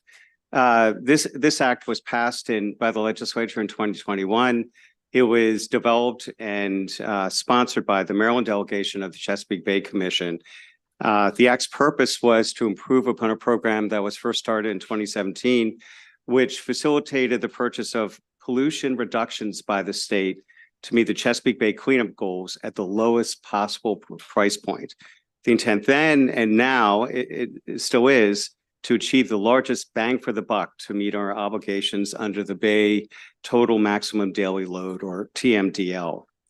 However, in implementing the program 2023, MDE has interpreted language in the bill in a manner that's inconsistent with the original intent of the sponsors by requiring that payments under any approved contract be paid out equally over the useful life of the project, which can be as long as 20 years. Given that most projects have large upfront capital costs, such a pay schedule has the effect of increasing project costs, which is the exact opposite of the bill's purpose. So based on this, what we feel is an unintended interpretation, MDE has rejected the most cost-effective proposals it received during the most recent bidding process under the Clean Water Commerce Act. MDE may be funding proposals that it deems to be cost-effective, but the most cost-effective ones are not being funded. So this bill seeks to clarify the original objectives of the legislation by providing clarifying language related to the payment schedules allowed. And it's brought by the Maryland members of the Chesapeake Bay Commission, Delegate Love, Delegate Ivy, and me. The proposed language is consistent with how pay for performance contracts are used in Maryland and throughout the country. Substantial payments are made following the initial construction of a project, and a lesser percentage is paid out over the project's life to ensure that ongoing maintenance and performance is done by the contractor. So with that, Mr. Chairman, urge a favorable report. Thank you. Thank you, Mr. Chairman. For the record, my name is Mark Hoffman. I'm the Maryland Director for the Chesapeake Bay Commission. We thank Delegate Stein and Delegate Love for their current service on the commission. Delegate Stein summarized the bill and made the key points very well. I'll just say I was the lead staff person when we did the stakeholder work group to develop this bill back for the 2021 session. And the changes here are really to get the program back to the posture, which quite frankly, we all thought it was at when we left the session in 2021. We worked hard. There are other stakeholders here who will speak to the bill. But I think the key point I would make is they're still adequate. There are concerns about are there adequate safeguards for the state investment? And the answer to that question is yes. And we had many, there are several appropriators on the commission, and they were very emphatic that we needed to step up the cost effectiveness of our programs. And that's the whole point of this bill and what we aim to do here. So thank you very much. Good afternoon. Thank you all for having me to testify today on behalf of the Environmental Policy Innovation Center. My name is Harry Huntley. I am the Senior Agriculture Policy Analyst there, and this is a wonky but really crucial issue. We strongly support the aim of this bill. We're also open to working with MDE on any amendments, but we think the gist of it is really, really important. The Clean Water Commerce Program is a remarkable achievement that you guys should all be really proud of. I go all over the country and talk about this bill. It's become a national model that we've been closely involved in since the very beginning. If this current bill, 1266, isn't passed, MDE has acknowledged that the cost they'll be paying for nitrogen will be significantly higher than if this bill is passed. You'll hear more about that from Shore Rivers. Their justification for that omission is that risks will be zero. But the risk to the public here is already really, really small. These practices we're talking about have been successfully completed hundreds or thousands of times under grants where the state holds all of the risk. So I want to talk about what the situation could look like if this bill does pass. Anne Arundel County, where we're sitting today, has been using pay for success contracts like in the Clean Water Commerce Program for years to satisfy its stormwater requirements. These are very similar practices, and by switching to pay for success, they have slashed their costs by over 80%. 80%. They've never had a project fail, even though they pay 80% at construction, which is more than we think MDE would do under this bill. Another example is from the most mature environmental market in the country, wetland banking. For decades, wetland mitigation banking has been workshopped across 36 Army Corps districts around the country. None of them use the payment schedules that MDE has interpreted under the Clean Water Commerce Act. They typically pay 50% at construction, with the rest held out for maintenance and monitoring. The bottom line is that we could spend a lot more to decrease risk to absolutely zero, or we could pass this bill, clarify the original intent, and cut costs dramatically while still having the Clean Water Commerce Program function with lower risk to taxpayers than almost any other bay restoration funding. Great. Thank you for your testimony, sir. Mr. Chair, members of the committee, thank you for the opportunity to speak today. My name is Timothy Rosen. I'm the Director of Ag and Restoration at Shore Rivers. Shore Rivers has an 8-person Ag and Restoration department. We've implemented over 260 projects valued at $20 million of state and federal investment on the Eastern Shore. I'm not here seeking special treatment as a nonprofit. I'm here as a practitioner. I have over a decade of experience with conservation finance and working with other environmental firms. We support this bill because it will help the Clean Water Commerce Account achieve its legislative intent and allow it to become a successful program that will accelerate the Chesapeake Bay cleanup. Shore Rivers was fortunate. We were selected in the first round. 2 of our projects had perfect scores. One of those projects had the best nitrogen reduction numbers and cost per pound. 5 months into contracting for both of those projects, and let me specify, those projects had non-uniform payment schedules. 5 months into contracting, MDE informed us the AG determined they could only do uniform payment schedules. As you can imagine, that dramatically increased costs. It's not how we financed it. And MDE even told us during discussions, they knew it would increase the cost per pound to the state. With that understanding, this year, our submittals reflected uniform payment schedules. Our most cost-effective came in at $24 per pound, which is equivalent to $17 million. Shore Rivers could have offered the same project with a non-uniform payment schedule at $14 per pound, which is $10 million. As a Maryland taxpayer, that savings of $7 million is critical. And I feel like as a practitioner, we understand that the excess financing is not actually going to nitrogen outcomes. It's just going to banks and investors. I can assure you that using uniform payment schedules does not provide any substantial additional risk reduction, and that non-uniform payment schedules are proportional to the real risk that we're dealing with, are not wasting taxpayer dollars, and are still using outside private investment. Thank you for your time, and we hope this legislation is favorably received. Thank you so much. John, can you tell me what your name was? I'm sorry, I missed your name. Yes. Harry Huntley with the Environmental Policy Innovation Center. Okay, Harry. Thank you. You're Harry. Is Matthew Hubbard here?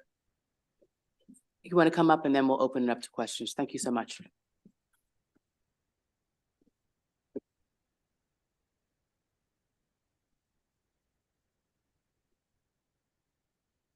Thank you, Chairman and members of the committee. I'm Matt Hubbard. I'm a technical solutions manager and director with Ecotone, an ecological restoration company in Maryland. Here in support of House Bill 1266. House Bill 1266 greatly reduces the cost per pound of nitrogen for all structural best management practices and for any practice requiring upfront investment. Without this legislation, structural practices will cost approximately twice as much per pound. And more likely eliminate structural practices from being involved in the program. Structural practices are important to bay restoration and are critical for it because they provide more co-benefits. They provide and are applicable in all communities in Maryland and provide more equity. They're truly going to move the needle on bay restoration because these are projects that without this account are probably not going to happen. And most importantly, they reduce financial and environmental risk for the state. All structural practices require a permit to be done. They require an as-built certification as part of the registration that the practice is complete for verification. And then they typically require 5-year post-construction monitoring from MDE and the Army Corps, which will require annual reporting. So those reports can basically be used to verify the integrity of those projects. In opposition to annual projects that would not require the financing and may be competitive under the project, usually rely on self-verification and self-reporting. They need to be implemented annually and they can be weather dependent, farm dependent, and are much more risky to happen than a structural practice, which you can verify when it's completed. Furthermore, if the state is looking to reduce risk, financing the project over 20 years is a really not cost-effective way to reduce risk. A performance bond, which Anne Arundel County and Charles County uses for their full delivery water quality projects, is a much more effective and cost-effective way to reduce risk rather than financing a project for 20 years. Thank you for your time, and I urge you to approve this bill. Thank you so much. Delegate Tarasa. Thank you, Madam Chair. Can you guys, Mr. Rosen or Mr. Hubbard, is it, or anyone, I suppose, explain a little bit more in detail why things would be half the cost? Sure, I'd be happy to. Okay. So, as the construction person implementing it, essentially we would have to lay out all of our construction cost and operating capital. We would need to finance that. And a typical project might cost, the one we have $4 million. If there's $3 or $4 million in construction cost, we would need to finance all of that. And we wouldn't even break even with the current payment schedule until about year 8 or year 9. So you're basically financing it just like a home loan. You're needing to incur all of the cost of the project, finance that for the entire period of the loan, or at least until you've broken even on the project. So you've got 10 to 15 years of essentially financing cost on a project, similar to a 20-year loan on a home. And why would it be 15 years? the payment schedule, the practices, like certain practices have a 10 or a 20-year life cycle for the project. And currently MDE is only wanting to pay out 5% of the total contract value each year over the 20 years. So if we have a $7 million contract, they would divide that over 20 years and pay out an equal amount in linear payments over the 20-year period. Even though our upfront cost to complete the project might be 50 or 60% of the project cost. So from a private sense, there's almost no incentive to pursue these projects if we're not going to break even until year 7 or year 8 with the current payments. Can somebody show or share with the committee some, I don't know, general math on this, like how that adds up to, I don't mean right now, but maybe send us at something showing how that adds up to doubling the cost My or. written testimony has 2 scenarios. Does it? that you can Okay, reference. I'll take a look at that because you also said something about 80% reduction in cost. Oh, yes, that was me, Delegate. Oh, sorry. I didn't know. 80% reduction in cost was just Anne Arundel County's reduction in cost that they've seen since switching to pay for success. So there are quite a few reasons why they would see reduction in cost, and that is just one of them. You know what I'm saying? So 80% is not the reduction in cost that this bill would incur. To be Okay, clear. and that then- was a separate example. Okay, I'll take a look at the testimony. And the last question I have is, does this apply to stream restorations? They are one of the best management practices, yes. So that's what we're talking about here. No. To be clear, it applies to any nitrogen reduction. The whole point of the Clean Water Commerce Act is that anything that generates nitrogen reductions that is structural, or sorry, I should say that lasts for 10 years is eligible. So it could be anything from a manure storage shed to a drainage water management system to, yes, living shorelines and stream restoration. But stream restoration is the main one that's used for those reductions. No, there was multiple different applications in the first round. Shore Rivers had 5 with our farm partners for drainage water management. And the focus, 7 million, goes towards the ag sector to help reduce nitrogen there. So it's the suite of ag BMPs that Which are approved. includes stream restoration. Stream restoration does also have non-urban standards, yes. Okay, thank you. Delegate Terrazza, just to answer your question, I'm looking at this right now. 2 of the 8 projects that were funded under the first round were stream restoration. And what percentage of the funding was that? I'm sorry, I can't do that in my head that quickly. We Okay. can follow up with you. All right, It's thank, about 40%. okay, thank you. I really appreciate that. Delegate Ziegler? No. No problem. Delegate Guyton. Madam Chair, because I'm on this subcommittee and I really want to understand this, and I was not around when this original bill was passed. I'm going to ask you in the same way I asked my son, who is a theoretical physicist. Can you please explain this to me in 30 seconds at the level of a 5th grader? I mean, that's who can do that? Let's see. I'll try. I usually I'll give them try. 3 sentences. I think the payment schedule is much like a home loan. When you buy it, Start further back. Okay, maybe you said 5 years old, right? Yeah, let me- I said 5th grade, but 5 may be what we're going for. MDE wants to have or interprets the current legislation such that they can pay out the money only in a very long time from now. And we think that the money should be paid out sooner. I'm so sorry, but my colleague just started again. Which money are we talking about? What does, and I'm reading the letters, what does the phrase purchase of pollution reduction mean? Sure. And what does this bill change? And I assume the bill changes that the folks who are doing that get paid faster. Correct. What are we paying for and where's the money coming from? So the money is coming from the Bay Restoration Fund.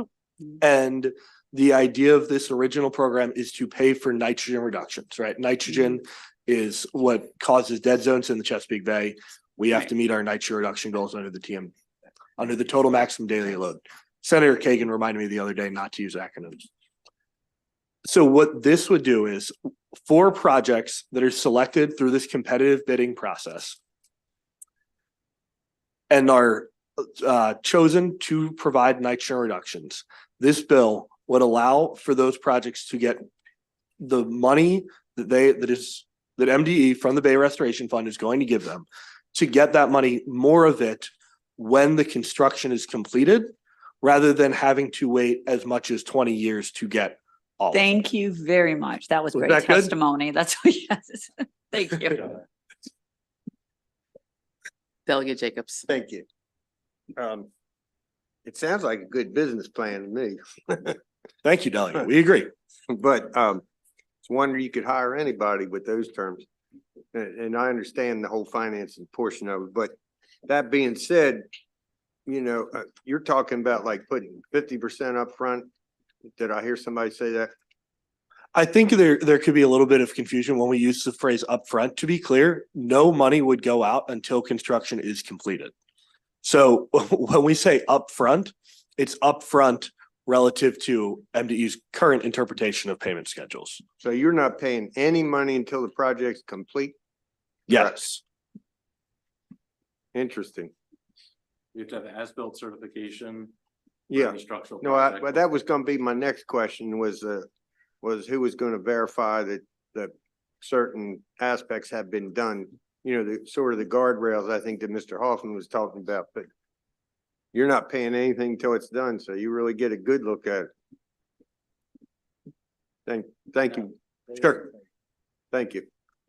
I was just talking to Delegate Love. This is kind of like the Conservation Finance Act where you're paid for success. It is, yes. Thank And you. Technically, Delegate yeah. Tarasa. Thank you. And can you just clarify what you were saying in answer to Delegate Jacobs? So that's under this, you wouldn't get paid till things were done, or that's how it is now? So both under the changes and under the existing rules, nobody gets any money until the project is completed. The difference is that under MDEs, under the current interpretation, which this bill would change, you would get, let's say the practice lasts 20 years, you would get 5% at construction, 5% of the total funding. Whereas under this bill, it would allow MDE more flexibility to set a higher number, which we believe, and I'm talking with my policy analyst hat on, should be somewhere around 40 to 60%. Okay, so then either way you have to finance I'm just trying to understand, like. Correct. Yeah, you have Yes. to finance That's the correct. Construction, so then you're financing for about a year or two versus financing until year 10 or like break even. Okay, that's helpful. Thank you.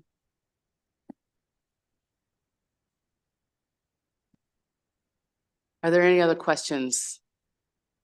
Seeing none, that concludes the hearing for HB 1266, now calling the Stein Show. HB 1446, Railroad Safety Requirements, Maryland Railroad Safety Act of 2024. Mr. Pro Tem, do you have a panel? Yes, I do, Madam Chair. Please bring them up.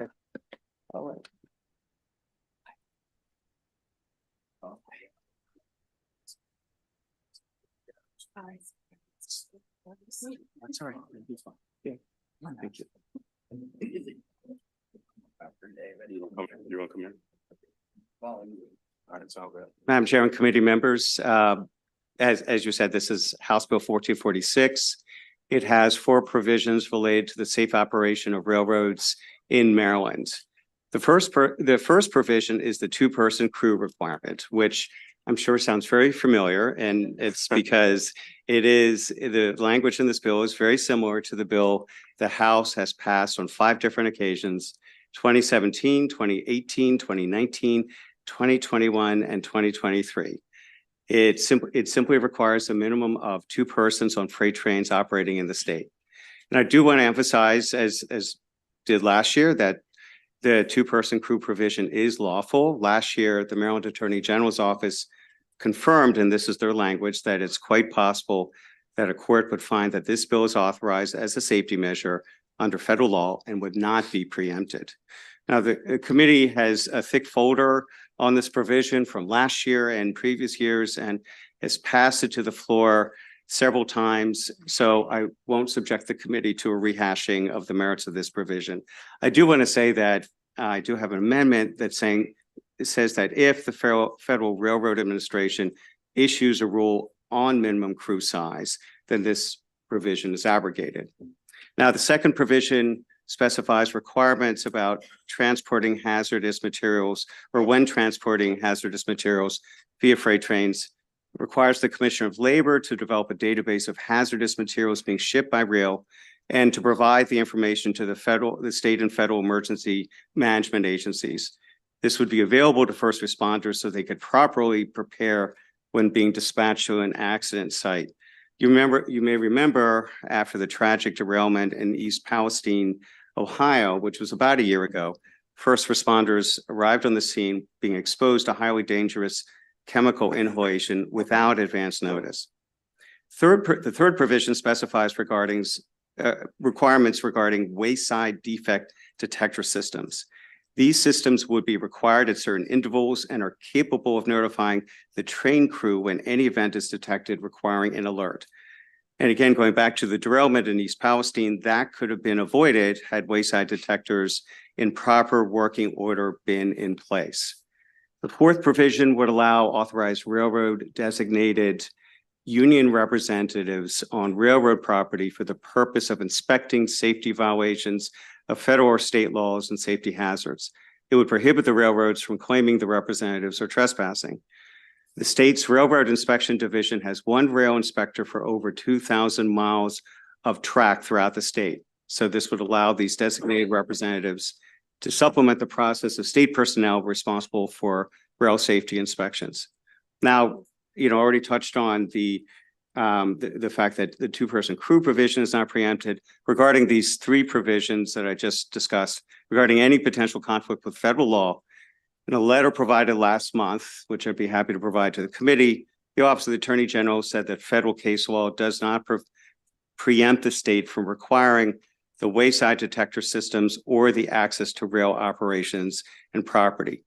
Regarding the reporting requirements for the transportation of hazardous materials, OAG said that the proposal may be subject to federal preemption, but OAG made no conclusion.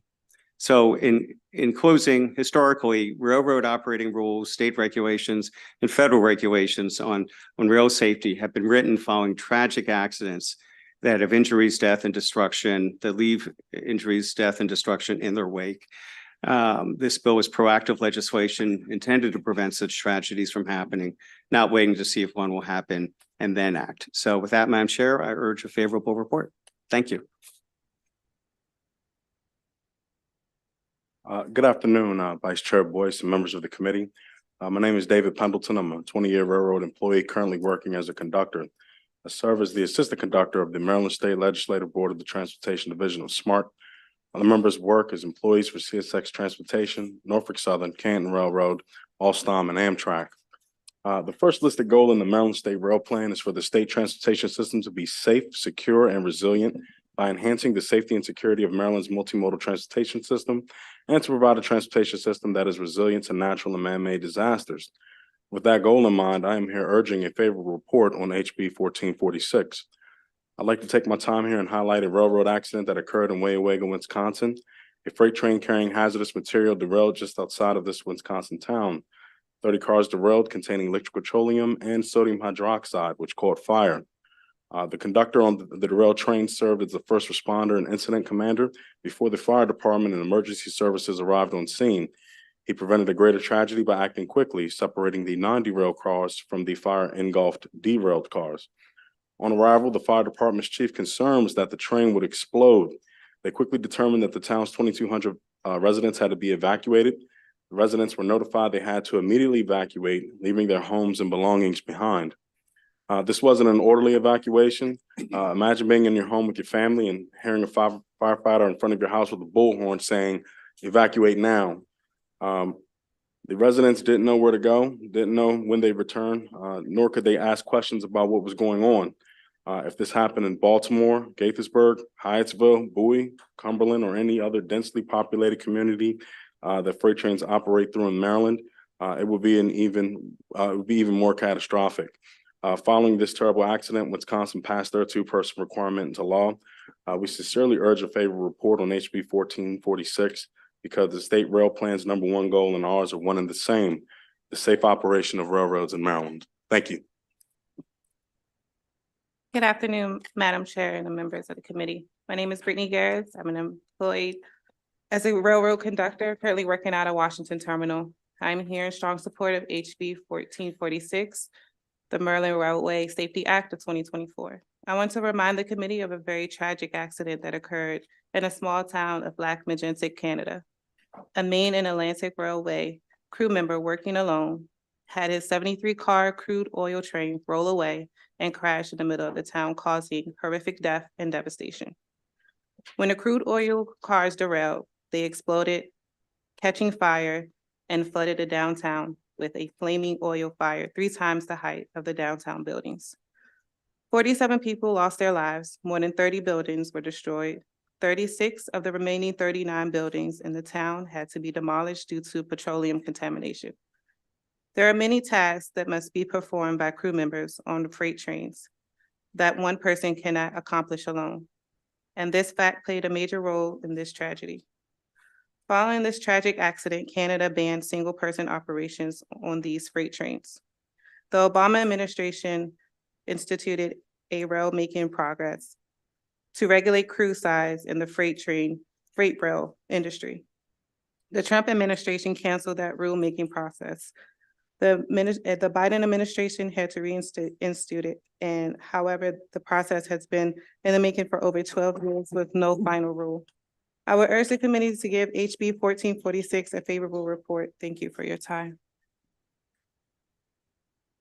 Good afternoon, Vice Chair Boyce and members of the committee. My name is Tom Cahill. I'm a 28-year employee of CSX, currently working as a locomotive engineer out of Baltimore. CSX's moniker is Safety First. We believe this should be the policy and goal of the entire rail industry. With that policy and goal in mind, I'm here urging a favorable report on House Bill 1446. I'd like to highlight a railroad accident that occurred in East Palestine, Ohio. On February 3rd, 2023, a 151-car Norfolk Southern freight train carrying a large quantity of hazardous materials derailed in East Palestine because of a burnt journal bearing. 38 cars derailed, many of them carrying hazardous materials. 5 contained vinyl chloride, a highly flammable toxin, which caught fire and spewed toxic chemicals into the air that forced residents to be evacuated for over a 2-mile area. A year later, and over $1.2 billion spent for cleanup efforts, and some people are still not back in their homes. Following this incident, Ohio passed their state rail safety legislation, which includes a 2-person crew requirement and some provisions of House Bill 1446. The bill's purpose is to establish a state-mandated minimum threshold of requirements that hold railroads to the highest and most modern methods of monitoring freight trains that move through our communities and towns. The proposed bill would require railroads to employ closer spacing and utilize the most state-of-the-art wayside detection systems to monitor multiple aspects of freight trains and ensure that railroad employees are properly trained on how to respond to alerts from wayside detectors and evaluate their findings in the field. Railroads will also employ the most current methods of tracking, wherein their wayside detector systems would monitor a train as it traveled over multiple detectors, measuring bearing temperature readings against prior detectors to alert train crews of potential rising readings on recurring axles that could signal a hot or burnt journal. These proposed regulations are of paramount importance to ensure the safe movement of trains in our state and protect our citizens and environment from a similar tragic derailment like that which occurred in East Palestine, Ohio. Urge a favorable report on 1446, please. Good afternoon, Vice Chair Boyce, members of the committee. For the record, Larry Casey Camp, I'm State Legislative Director for the Transportation Division of the International Association of Sheet Metal, Air, Rail, and Transportation Workers, here in support of House Bill 1446. I hope the committee recognized the pattern as presented by the previous witnesses. That is, each one of these tragic accidents highlighted were followed up by legislative action by the location's legislative body, each one passing rail safety legislation, including 2-person crew laws to prevent accidents like these from occurring in the future. What House Bill 1446 is trying to do is to get Maryland to be proactive and prevent these types of accidents before they happen. What you have before you today is, again, the minimum 2-person crew on freight train provision that passed this committee 6 times. It's passed the General Assembly twice, only to be vetoed by the previous governor each time. There are 3 additional provisions related to safe operation of railroads, which were detailed very well by the sponsor, so I won't repeat those. I would point out that since two-person crew legislation was introduced in Maryland, it's become law or regulation in 10 additional states. It was law in Wisconsin and West Virginia and has since been enacted in Arizona, California, Colorado, Illinois, Kansas, Minnesota, New York, Nevada, Ohio, and Washington, and it just passed the Virginia General Assembly and is sitting on the governor's desk awaiting his signature. So the country's headed in the right direction through these state laws regulating rail safety, and hopefully Maryland will get on board and join the ranks. And I want to personally thank the sponsor of this legislation for his dedication to rail safety and for his perseverance in pursuing the passage of legislation in this effort. Urge a favorable report. Delegate Tarasa. Thank you, Madam Chair, and Delegate Stein. This is, just making sure you can. Delegate Stein, I was just going to say, this is a long overdue, incredibly important bill with some wonderful additions. Isn't that so? Yes, that is. Okay. But on an actual question, just really quickly, did you say something about it sunsetting if the federal government passes something? Yes. If the Federal Railroad Administration passes enacts a regulation that establishes rules on minimum crew size, then, as a federal agency, that would trump any state law. Oh, so it would preempt us anyway. That's right. Okay. Okay. Thank you for this bill. Thank you. Delegate Ruth. Thank you, Madam Chair. And thank you, Delegate Stein. I would first of all echo the question that Delegate Tarasa asked about, isn't this long overdue? And I want to thank all of you for being here. It's incomprehensible to me that we have not passed some of these very common sense rail safety provisions. I want to ask a couple of questions if it's okay with Madam Chair. Thank you. So first of all, if somebody could address the train length and why that's important, the limitation on the number of cars, is that? Delegate, I'll start by saying that is actually not. Oh, that's not in this bill. Okay, some of the opponents I thought talked about that. They did, but it's not in this bill. Okay, I guess they didn't read the bill then. Thank you. So the some of the opponents talked about the federal rule and that we should wait for the federal rule. But did I hear somebody say it's been 12 years that the federal rule has been? Did I hear that? Been in process? Yes, under the Obama administration, they instituted a rulemaking process to address crew size. And as stated, unfortunately, it wasn't accomplished before the term was up, and the following administration canceled the rulemaking process. And the current administration has reinstituted it. And they're in the process of that. And from my understanding, they're close to issuing a rule on two-person crew. Okay, but obviously the history shows that we shouldn't wait on something like that, because if it's taken 12 years, we just don't know what could happen in the future. So we, as a state, we have a right to protect people and things in the state, right? But wouldn't you say? That's correct. And so some of the opponents also talk about how there's problems with having different rules in different states. But it sounds like there already are different rules in different states, because you talked about these states that have passed this. And so if we were to pass at least the two-man crew part of it, it's not adding confusion because we're not doing anything that other states haven't already done. Isn't that so? That's true. There's over 12 states that have passed a minimum two-person crew requirement. And currently, I think it's before 34 states, the legislation on rail safety, taking up different provisions like are contained in this bill. Okay. Thank you so much. One of the things I would say is one of the arguments they use is, about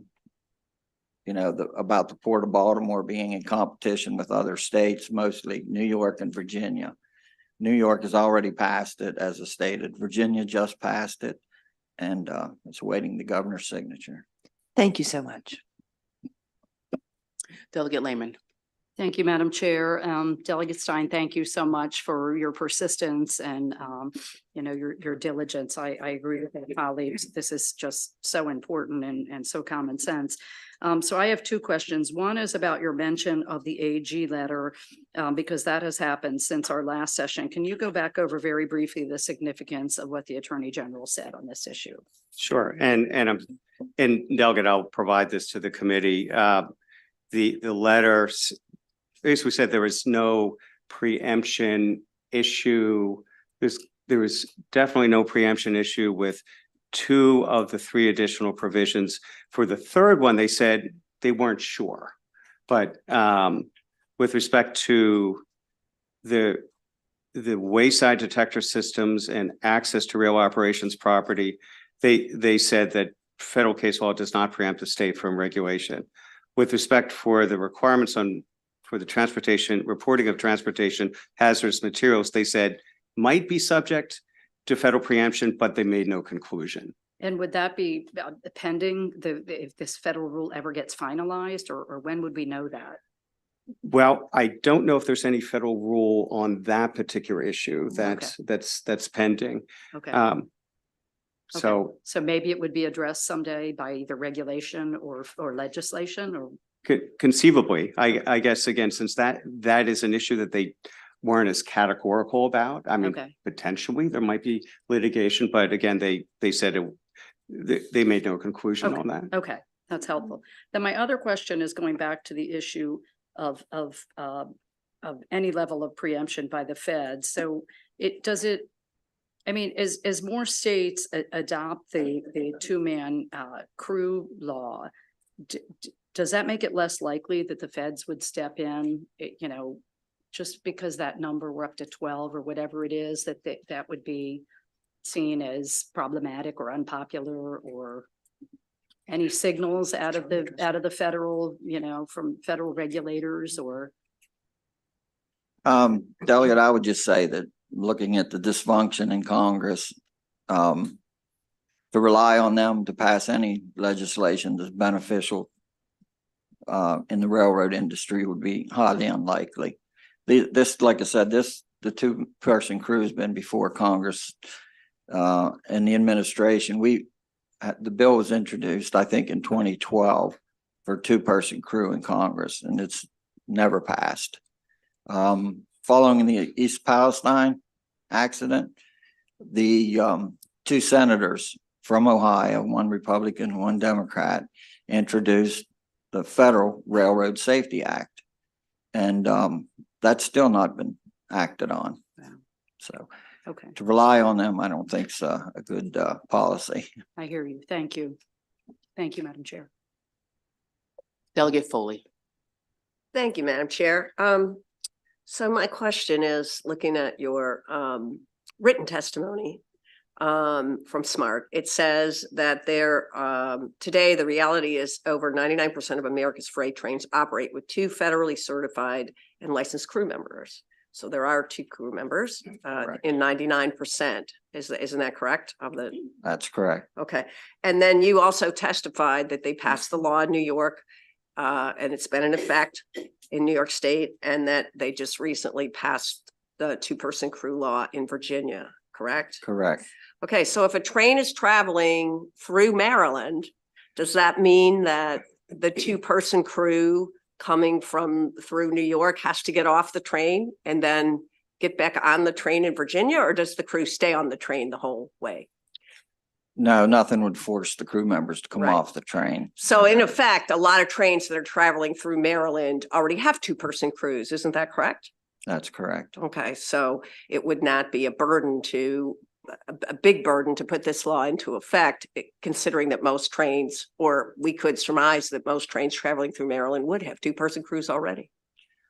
Correct. All the Class 1 railroads currently have collective bargaining agreements requiring 2 persons. Yeah, and then there's that.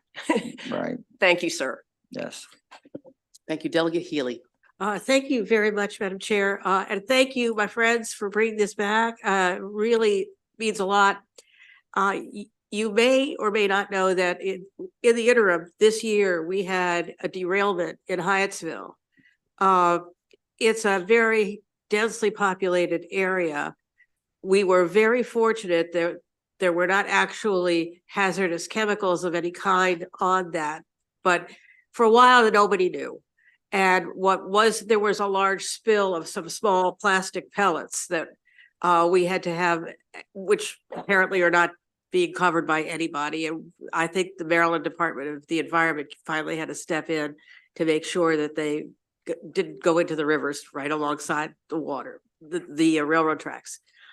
So my question is about the new language about, hazardous materials. I think it would be very beneficial to all of us to know what's going through our communities on a particular train, because a derailment can happen. And we need to know sooner rather than later if people need to be evacuated, if something spilled that was dangerous. Isn't that so?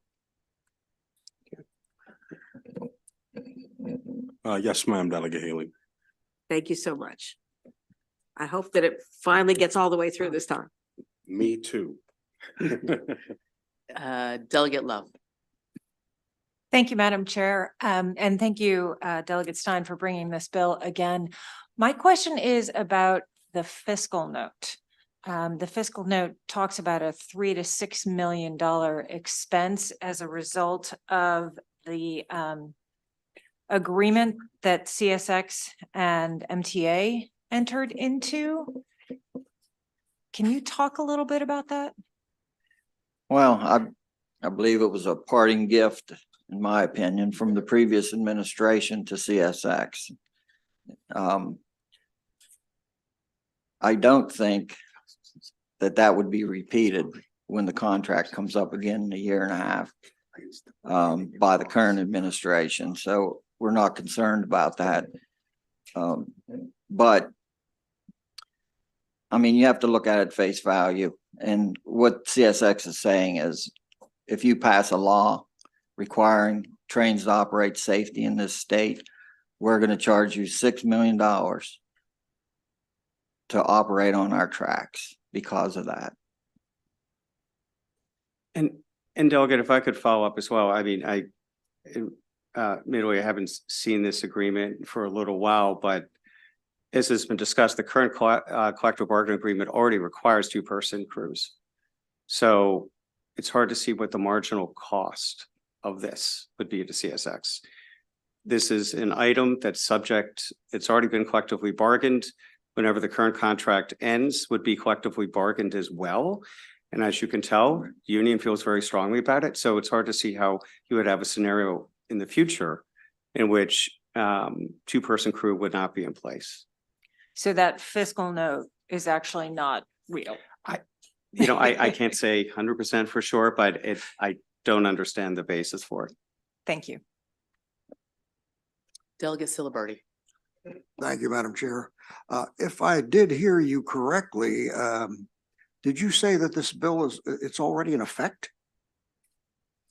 There is no state law or regulation or federal regulation on it, but pursuant to the terms of the collective bargaining agreement between CSX and the union, there is a minimum two-person crew size requirement in place. So right now, there are two people in the cab. Correct.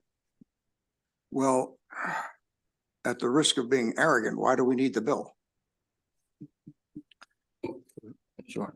For one thing, it doesn't cover all the railroad. The collective bargaining agreement referred to doesn't cover all the railroads that operate in the state of Maryland. One. And secondly, there are more provisions to this bill than just the two-person crew requirement. And from our international's position on this is that they want to prevent the reduction from two persons to one because of the safety effect of it by general chairman who could collectively bargain from two-person to one person in exchange for certain benefits. How likely do you think that would be, in your opinion? Well, it could be very likely. They've already done it out west. A general chairman negotiated a proposed agreement to go from 2 to 1. And of course, the membership get to vote on that. So the ratification process, it failed by 84%. All right, thank you, sir. Thank you, Madam Chair. Delegate Otto. Thank you, Madam Chair. Has this bill substantially changed since the last introductions in the past couple of years? I mean, it looks like it's covering a lot of things that was not in last year's bill. You want to address it? About 2 personnel. I didn't talk about the other provisions. The substantial change, I guess, for a 2-person crew would be initially the bill was introduced as only applying to where passenger trains shared tracks with freight trains. So there was exclusions to it that the railroads wouldn't be covered by that requirement to have 2 persons on the train. In our view, since it was a major safety issue, especially in light of the accidents that have happened, we didn't feel it was proper for anybody to be exempted from the requirement. So that's the change to the original bill. So this is all railroad tracks basically that are being operated in the state of Maryland. Correct. And before I had issues with the bill because we had excursion trains like the Snowball Express or things like that use the passenger aspect of it. But this is going to cover them all now, right? Freight trains, not passenger. Well, before the bill was connected to the passenger lines, the tracks that did both. It was connected in the sense that it applied to railroads who shared tracks with That's passenger right. trains, correct? And who owns the tracks? Who owns which tracks? These freight train tracks that passengers are traveling on as well. Well, Amtrak owns their own tracks. CSX owns track that passenger trains operate on. Is that like the MARC train and things that are very important transit to our citizens? Yes, the MARC trains operate on CSX trackage. Mm-hmm. Well, I'm concerned about the freight on the lower shore that Norfolk Southern owns the tracks now, and we have private operators that are small railroads and how we're going to move heavy materials around. And they're not very pleased with the idea of this. And I think they keep the 2-member crews as well, but. And Delegate, if I could just follow up, in terms of new provisions, there are the provisions about database on hazardous materials being transported, wayside defect detector systems, and then inspections on railroad property. Those are new.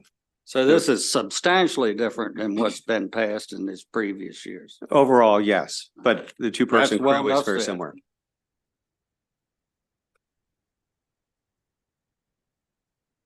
Thank you so much. I wanted to ask a quick question. I know in the past when this bill has been here, I guess there was objection to 2-man crew as it related to potential automation in the future. Can you touch on that?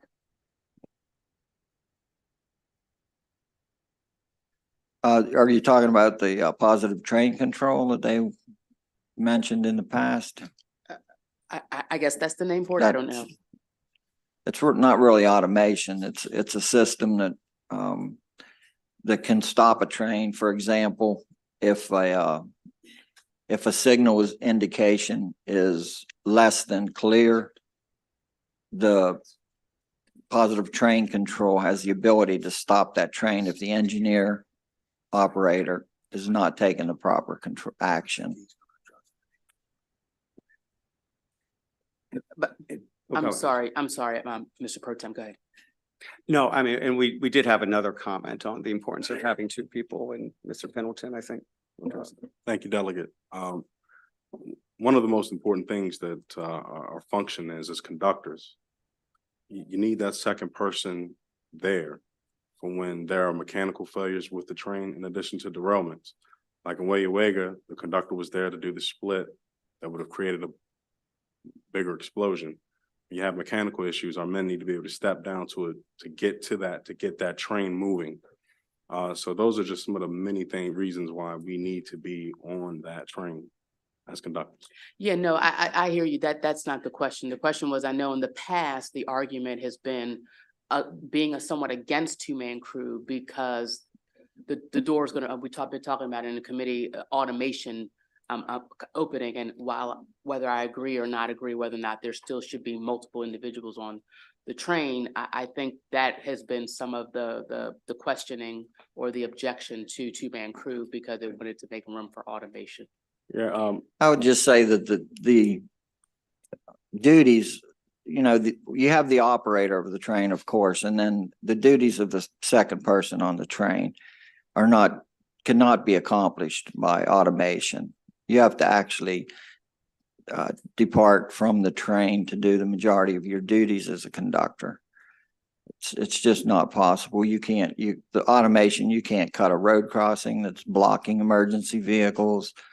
You can't attend to the engineer cannot get off the train to attend to an accident that's happened at a road crossing where people need help. There's a lot of duties that cannot be accomplished through automation.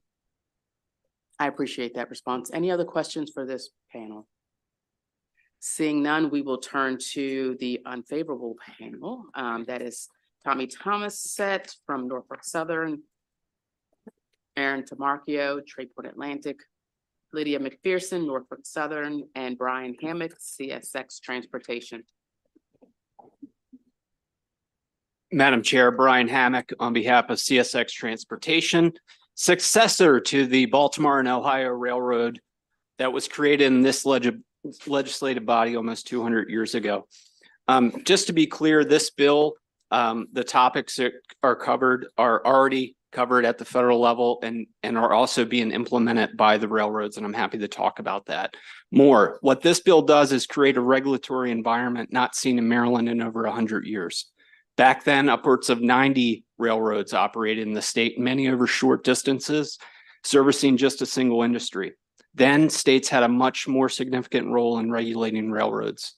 The US DOT, Surface Transportation Board, and Federal Railroad Administration now occupy the regulatory space that states like Maryland once filled. And in every subject matter covered in this bill, the federal government is engaged. National regulatory uniformity and expanded oversight of the rail industry at the federal level has yielded a 92% reduction in FRA reportable accidents between 1980 and 2023. Now's not the time to roll back the clock. Maryland is on the brink of unlocking the full potential of the Port of Baltimore, fulfilling a state priority 50 years in the making with the Howard Street Tunnel. The state and private parties are investing over $2 billion today into growing volume at the Port of Baltimore. This is going to have a direct positive benefit on the Transportation Trust Fund. There are areas to make improvements in Maryland around rail safety, particularly with trespass fatalities and vehicular accidents at grade crossings. Neither one is addressed in this bill. I hope in the days, week, and years ahead, we're able to work together to improve rail safety in the areas left to the states to regulate under the federal government. Unfortunately, this bill misses that mark, and I look forward to more discussion. Thank you. Hello, my name is Lydia McPherson, and I'm the Regional Government Relations Manager for Norfolk Southern. I don't want to repeat anything that my colleagues have said, but I do just kind of want to take the opportunity to expand upon the current role that the federal government plays in regulating rail. Due to the very unique and critical role that rail plays in our nation's economy, it's really important that we have policy that remains nationally uniform. And actually, most of the provisions in this bill are already actively being addressed by various federal agencies, such as the STB, Surface Transportation Board, and the Federal Railroad Administration through a very thoughtful and robust rulemaking process. Like the delegate mentioned, crew size, something that the FRA has looked at for many years. We're actually expecting a federal rule to be announced sometime this month. But I do want to mention that the notice of proposed rulemaking for the crew size rule, the FRA actually cites the need to prevent various state laws from creating a patchwork of regulation throughout this country, noting that, quote, such a patchwork of state laws would likely result in significant cost and operational inefficiencies and even potential safety concerns from a lack of a uniform standard. This principle can be applied to many other provisions in the bill, such as wayside detector systems. These systems are something that the railroad industry has actually implemented without any kind of regulatory mandate. Although certain aspects of these systems have been around for many years, newer technology continuously is developed and best practices surrounding these complex systems is still evolving. Norfolk Southern and our industry partners are very actively engaged with the FRA on this topic, which most recently has included working with an advisory committee that was solely formed in order to create a nationwide standard for wayside detector systems. As we continue to discuss rail safety and how to push the industry forward, I think it's really important that we have thoughtful conversations around how to do that on a nationwide level due to the interstate commerce nature of rail, rather than state by state, in order to avoid the problems associated with inconsistent regulatory environment. And I'm happy to take questions on going forward. And thank you, Madam Chair and members of the committee. Thomas Thompson on behalf of Norfolk Southern. I want to speak directly to the preemption arguments that were at least discussed, and I have not seen the Attorney General's opinion on this, but I would love to compare notes with them as to what they reviewed, because when you look at the regulation of interstate commerce, it's obviously one of the enumerated provisions in the U.S. Constitution, and that actually trickles down to rail because interstate commerce is such a vital player in that space. There are 4 specific acts that, and I'm sorry for my voice, I'm obviously getting laryngitis. I think you all are wearing me out this session. But the Congress has actually passed 4 acts that specifically speak to this. The first is what's called the 3R Acts. It's the Regional Rail Reorganization Act. There's express preemption over crew size and wayside detectors. It's express. It says it in the law. The Interstate Commerce Commission Termination Act. That's when they got rid of the Interstate Commerce Commission and they put up the U.S. Surface Transportation Board. That also has provisions in it that gives exclusive jurisdiction over both crew size and wayside detectors. Again, a second form of preemption. The third is the Federal Railroad Safety Act, the FRSA.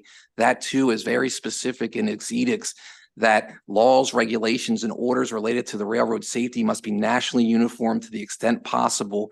And then if you go deeper into that, it created the Federal Railroad Administration. And when they cover a topic such as crew size, that's preempted at the state level. Finally is the Hazardous Materials Transportation Act of 1975.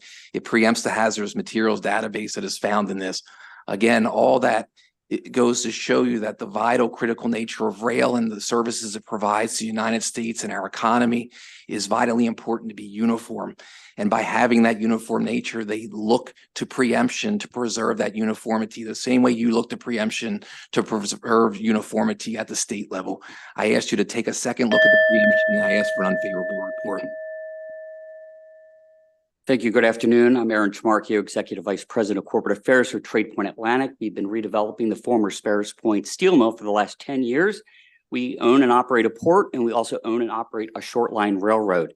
I was specifically concerned about a provision that's in the Senate version, but this is a cross-filed bill, so I may not have the opportunity to come before this committee to express our concern specifically on the length provision that was provided in the Senate version. So if it comes over and you see it, please remove it. That's my message to you, please, because that absolutely nullifies the efficiencies that were going to be gained with the Howard Street Tunnel and the billion-dollar investment that's about to occur at Sparrows Point to put a brand new container terminal within the Port of Baltimore. It will be the first and only privately owned terminal in the country that moves containers. It will grow the Port of Baltimore by 70%. This is private direct investment that's coming to the state and to the Baltimore region.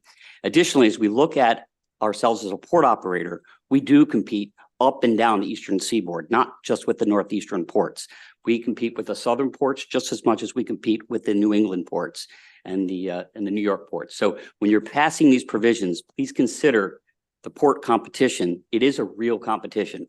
Cargo flows where it flows easiest, and that's where it will go. Thank you very much for your time and consideration. Delegate Ruth. Thank you, Madam Chair. First of all, Mr. Tamarkia, thank you. I just want to clarify your main concern is the length and then, like you said, the competition. You don't have specific concerns with the other specific provisions. As a short line railroad that we operate at Trade Point, no, we Okay. do not at this point, other than, we are concerned because we do coordinate with our Class 1 partners Sure. on a daily basis. Thank you. And for various reasons, I have not yet had the fortune of a tour of Trade Point Atlantic. So hopefully during the interim, we can rectify that. For the other panelists on this panel, so you talked about the problems, and Mr. Thompson, you specifically talk about federal preemption, but there was general talk about the problems of a patchwork of laws. But we've heard that 12 states have already passed two-man crew. So isn't there already a patchwork of laws? Delegate, I could start with that. So railroading regulation is very complex. It started in Maryland 200 years ago, and it's got 200 years of body of regulation around it.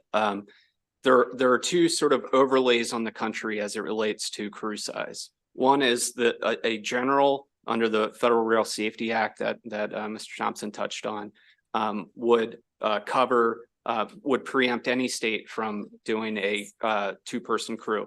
Some courts looking at that body of law have said that there's a unique local safety hazard carve out for that. But the courts have said that a statewide mandate does not fulfill the unique local safety consideration there. Separately, in the Northeast, including Maryland and out to Illinois, there's what the 3 Rs Act. And the 3 Rs Act expressly preempts without any exceptions any state regulation of crew size. Several states have passed it. Illinois, I haven't seen if there is a latest AG's opinion, but the last AG's opinion came out before Illinois' federal court struck down their two-person crew mandate. Ohio passed it. That's in court now pending resolution. And I believe the AAR has challenged the New York provision. So while they are passed, taking a step back to the proponent's testimony, we have a two-person crew today. Collective bargaining agreements require it. Under Maryland law 5.5103 in the labor and employment article, where this bill would live, this will not apply if there's a collective bargaining agreement in place. Additionally, we do expect any day the Federal Railroad Administration to adopt their final rule on a national standard on crew size, and it's very detailed. It gets into a lot of the local nuances of railroading, including the passenger excursion trains, including short line railroad operations that are existing in Maryland today with single person crews. The Norfolk Southern and the CSX both operate with two-person crews today. There are short line railroads in Maryland with single person crews. When I talked about 90 railroads at one time in Maryland, railroading is a very difficult business, especially for small railroads. So to put a new requirement on them to double their staff really could put those last few railroads out of business, including the state-owned Canton Railroad. Collective bargaining agreements can be changed though, right? When they're renegotiated. Well, they can be bargained for, of course, and that's been the purview of crew size for the last 100 years. Actually, Maryland had a full crew law that they passed in 1908. It required 6 people in the cab of a train. And by 1922, Maryland had repealed that law because of the increased competition, left it to the Public Service Commission to regulate. Now, arguably, the Public Service Commission still has some oversight of this issue.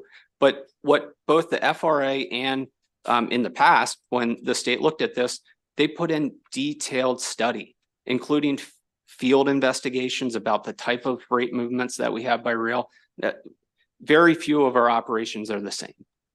There are a lot of different railroad operations, and this is just a blanket mandate that any train with freight has to have 2 people crew. And that's not a good policy. I think it's clearly preempted. It is on par with what was struck down in Illinois. And the question is, I think it was a good question. What's the urgency on this? We have 2 people in the cabs of trains now, except for on passenger trains. MARC trains only have 1 person in the cab. In fact, most passenger trains, you can't get 2 people in the cab. There are additional crew members on the train. But respectfully, MARC trains are not freight trains, so it doesn't apply to them. Right, they're But- carrying more so- important cargo. They're carrying our citizens. So, the collective bargaining protects the workers, which is incredibly important, but we have to also think about our communities, and we don't want an East Palestine here in Maryland as well. And so if the union were to, decide that, say, maybe a higher salary or sick leave might be more important than the 2-man crew, then our communities would not be protected by having that additional safety measure. Wouldn't that be so? Well, I think the start, I think as a basis is, what does the safety data say? So is there safety data that says that 2 people in the cab of a train is more safe than 1? And the fact is there isn't. This is the legislative history of crew size over the last 9 years in this body. There's not one piece of empirical data that says that a 2-person crew is more safe than a 1-person crew. In fact, the opposite is true. And that's what the data that's been shared in the last rulemaking process at the federal government level. If you look at other countries that in Europe, where a 1-person crew is the norm for freight trains,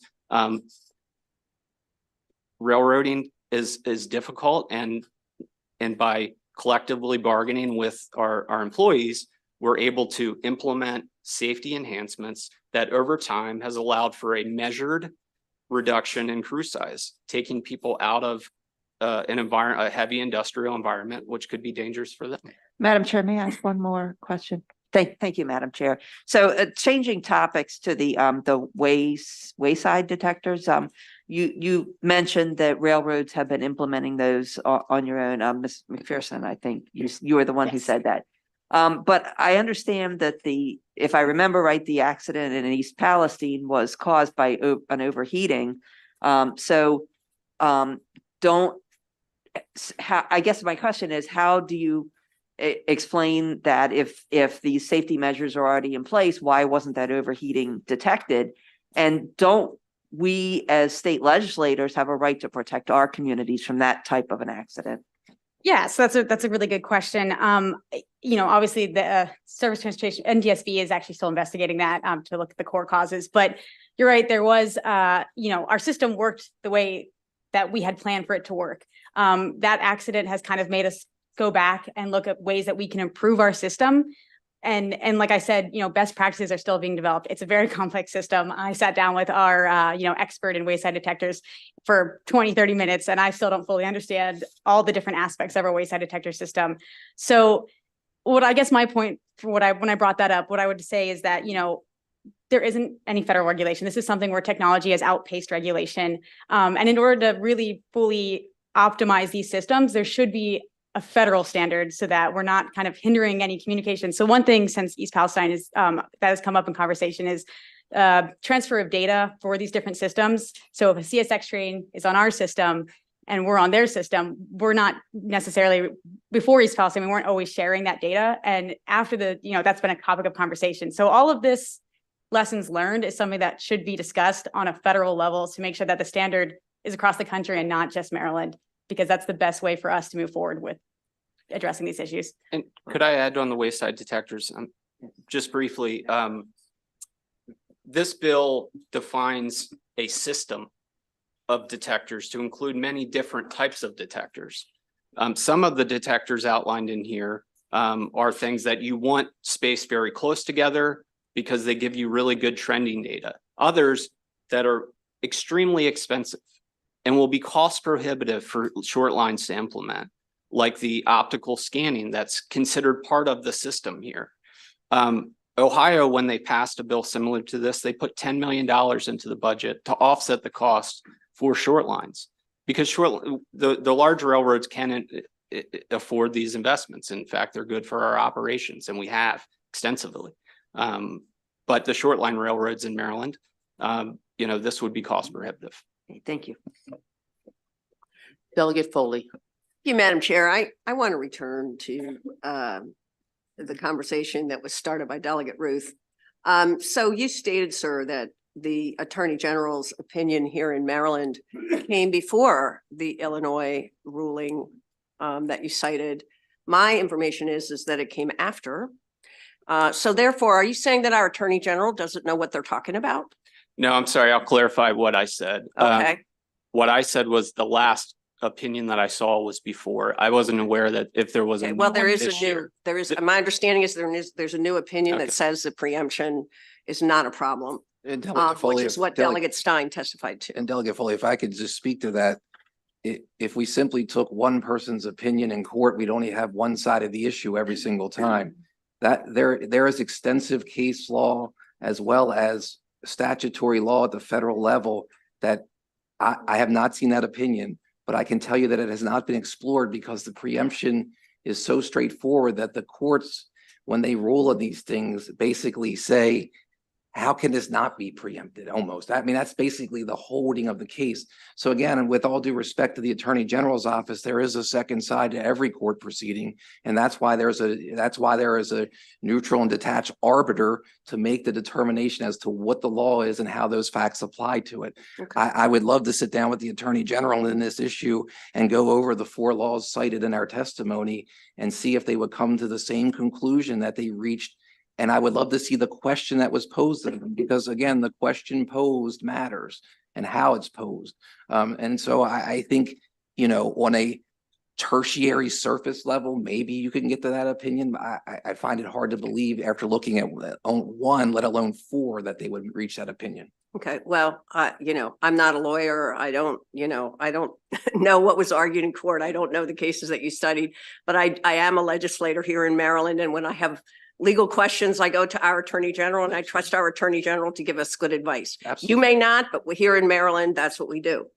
My other question, if I could, Madam Chair, is, so this is along the same lines. So you said that their laws are being challenged in New York and Ohio, I believe you said, and maybe you even said Virginia. Who's bringing those challenges? Those challenges would typically be brought by the parties impacted by the legislation. So in those cases, it's the various railroads that are impacted by the legislation. It could be, as Mr. Hammock said, a short line who's impacted by the legislation. It could be the larger railroad companies that are Class 1 railroads. So it's the railroads that are bringing those actions. Absolutely. Okay, thank you. And the union, the SMART letter test points out, and I asked the proponents about this, that 99% of the cars or the railroads have 2-person crews because of collective bargaining agreements and laws elsewhere. Do you agree with that? Is that true? Absolutely. So, that's what's really important about this discussion is that I think has been missed over the years. I grew up in a union family. There is a sanctity to collective bargaining, and things are bargained for and away for various reasons and for various benefits. And so over the years, we have seen an attrition of the crew size in trains, but that attrition has been to the benefit of the workers. And you heard the SMART representative state that the union, we act like the union members, and again, I grew up in a union household, we act like they're not tuned in or they're not smart in some way. They're very smart. And when they were presented with a 1-man crew in another jurisdiction, they said 80%, we don't want that. Why? Because they are the people on the ground that understand it. This is their collective bargaining process, and it's so there's such sanctity in it that in Maryland, in our labor and employment article, we say that when you come to terms on a collectively bargained agreement, right, that it's not for the state to then come touch it and undo it. That's in our labor and employment article, 5.5103, specific to the railroad. Sir, let me just, I don't mean to interrupt you, but I have quite a bit of experience with collective bargaining agreements. I used to be a national president of a union, so I understand the collective bargaining process. I love it. Okay, so my only question was, you know, there are collective bargaining agreements in place that cover most of the freight railroads, correct? That's correct. And they require 2-person crews, is that correct? That is correct. Okay, and those collective bargaining agreements could be renegotiated Is that correct? Yes, they're, Okay. and they're negotiated, as you know, because of your experience. The train industry is interesting, is unique. You have to wait for like the whole class to basically retire before it's then reopened. So there's longer gaps in negotiating periods, but yes, it could be renegotiated. It could be And you've heard, renegotiated. and So, you've heard it has in other jurisdictions. right, okay. So with 99% with two-person crews and the collective bargaining agreements in place, the fact is that this is already, two-person crews are already very, very common. 99%. It's common. Yeah. But so I guess that answers my questions. Thank you. Delegate Healy. Thank you, Madam Chair. And my question is for the representative from CSX. And I wanted actually to ask you about the whole situation of hazardous waste or not hazardous waste, hazardous materials being transported on freight trains through the up and down the corridor from DC all through Maryland. But my district is in Prince George's County. We did have a derailment of a CSX train this fall in September. I have not seen a report yet about what happened there. I'm not going to ask you to tell me now unless you actually can tell me, but I would like you to follow up with me later on that and also address the whole question of really notifying the public safety people in the towns that trains run through when they're carrying these materials. Thank you, Delegate. I certainly will follow up with you. MD was working very closely with our Director of Hazmats on that. I was on scene as well. Relating to information sharing, I do not want this committee to leave with the impression that we are not sharing information on hazardous materials being moved through your communities. We are in close coordination with the Maryland Department of Emergency Management, with local first responders. We actually on March 1st shared the federally required I'll use the full name, the high hazardous flammable train report that details for each of your jurisdictions a weekly car count of each kind of hazardous material moved. We provide our rail maps, and then so that's a federally mandated report. And I would argue that a state mandate report is duplicative here. But in addition to that, there was talk about getting real-time information. We do have a real-time app called, it's a national, industry standard called Ask Rail. Many of the first responders in Maryland have that downloaded. I did a training with our hazardous material professionals at the B&O Museum. At the end of last year, we had about 120 first responders from around the state there. They all went away with the app. Many of them have it already. And then in addition to that, communities can receive a specific county level density study to help with their emergency planning for. Can I ask just real quickly, because it's not just counties, it's also municipalities. Yes. And I know for a fact, because I was there, that the city of Hyattsville's police department didn't know anything about it until it happened, and then they couldn't get information for a while. So and there wasn't a communication set up. So I don't know who you're communicating with in that area, but you need to communicate not only with state and county, but people who are actually in that local community. Don't you think so? I agree. That's Okay. a very good point. Thank you. Delegate Lehman. You, Madam Chair, must call you Speaker. It's been a long day. Delegate Healy, thank you for raising the issue about municipalities. My district in Northern Prince George's County includes the city of Laurel, which in fact has its own emergency management agency. And it's really important because it's at the nexus of 4 counties. So please consider that going forward, that you should not just be looking, you need to look below the county level when you talk about coordination and notification. My question is also for you, the gentleman from CSX. I wrote this down. Earlier were arguing about the lack of empirical data that indicate that a two-man crew increases safety. And then you ended by saying the opposite is actually true. I wrote that down. How can you say that? What is that based on? That it's less safe to have two people aboard a freight train?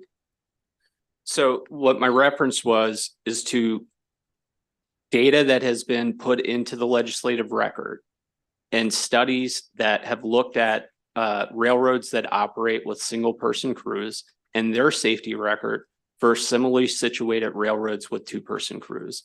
And there's in Illinois, there's a larger class 3 railroad that operates with a single person crew. I think it's the largest in the country that operates with a single person crew. There's a study on their safety data versus other railroads in that jurisdiction. And also in Europe, the single person crew is the standard. So there's extensive safety data in Europe about the safety of a single person crew.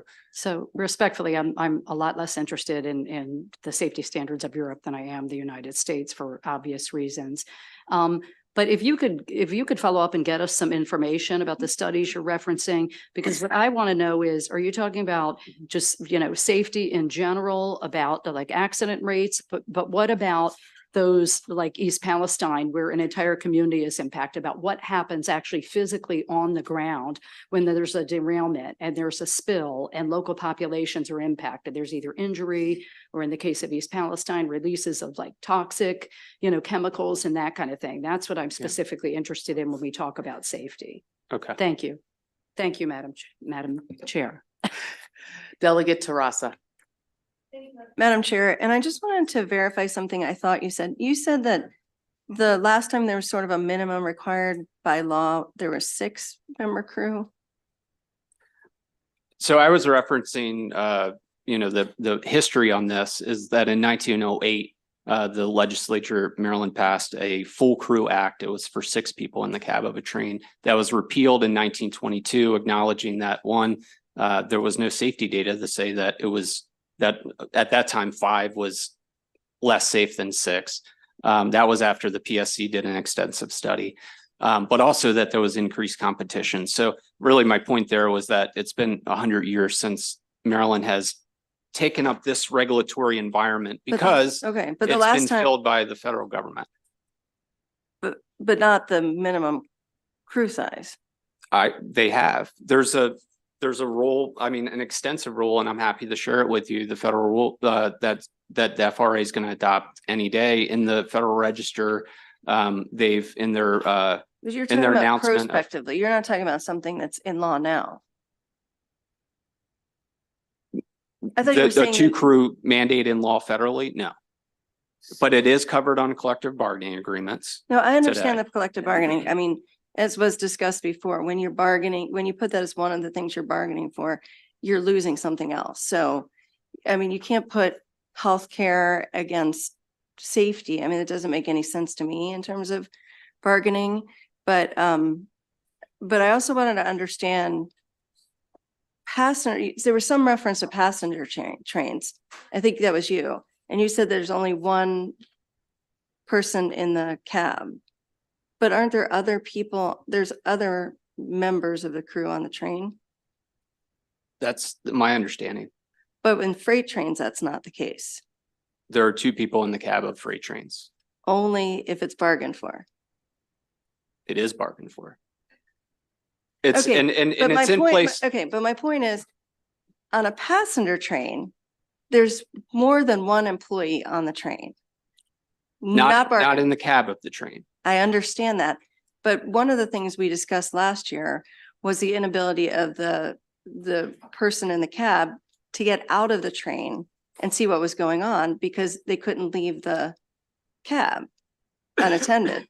But if you're in a passenger train and you have multiple employees, there's at least somebody who can go and check what's going on. I understand. Is that true? I'm not sure that that's true. That's true. That is Okay. absolutely Well, true. Is there something that you think is untrue about that statement? No, I can't I can't tell you, I don't have the personal knowledge to be able to Okay, tell you well, if it that's wasn't true a or not. testimony And- last year, but okay. And I'm sorry, I have Okay. trouble listening to one person at a time. So I didn't hear the full question with conversation behind me as well. So I apologize. Do I need to restate something? You could. if- Okay, I thought what you were saying is that from a passenger, I'm asking if there's multiple employees on a passenger train. Oh, But on a freight train, unless bargained for, or, right, there's only one person on a train. There are two people in the cab of freight trains. That will be the case Oh my gosh, for okay. decades to But- come. Right, but this bill is about requiring that. So that's not required now. It's required under collective bargaining agreements today. Okay, The thank you. railroads cannot have a Oh, single I person. think we Okay, understand thank that. you. Thank you. I'm gonna move, well, one, I want to say of, all the information that was mentioned here that you would share, can you please share it to the chair of the motor vehicles transportation, please? And we'll have the last question, Delegate Stein. Thank you.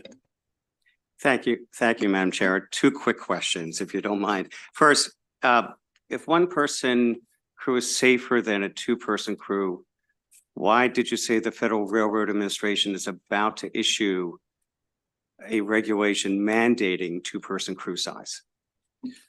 What did they, are they completely unconnected to data on the record in doing that?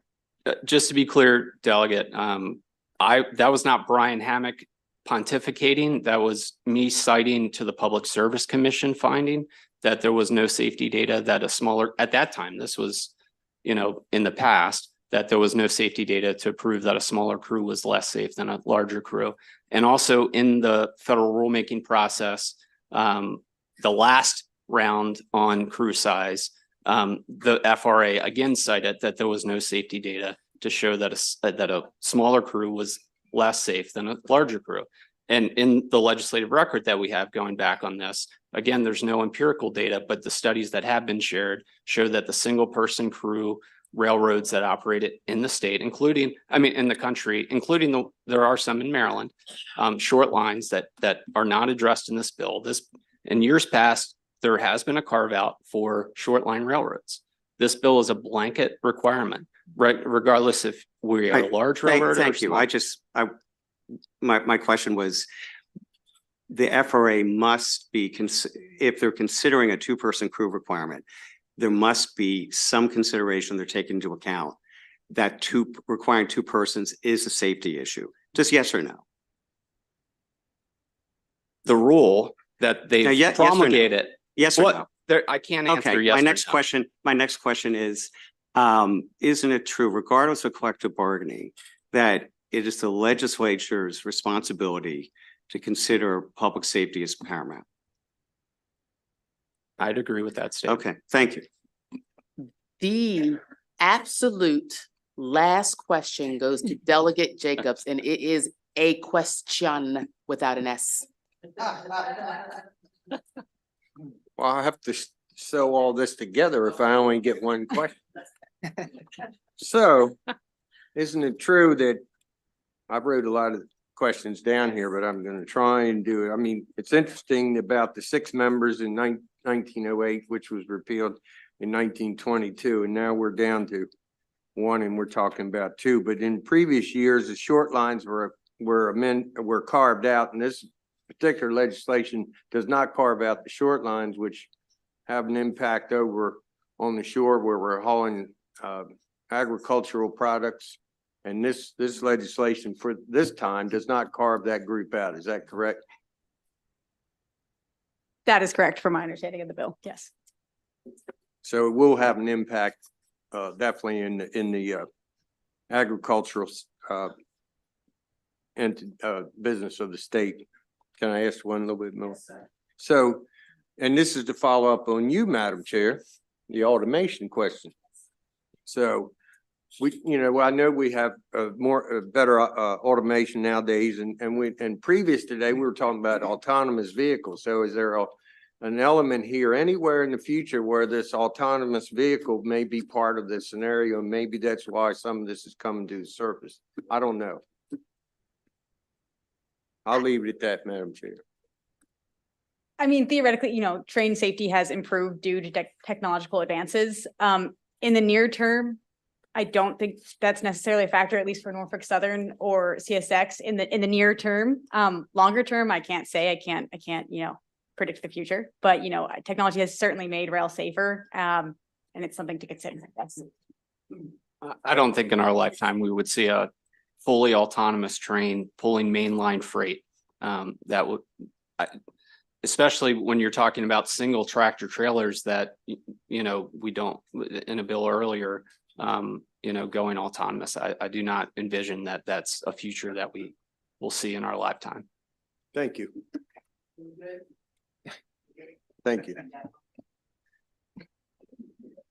Thank you so much. That concludes the hearing for HB 1446. Now calling up HB 332, Delegate Addison, Baltimore City, out-of-state vehicles, improper registration.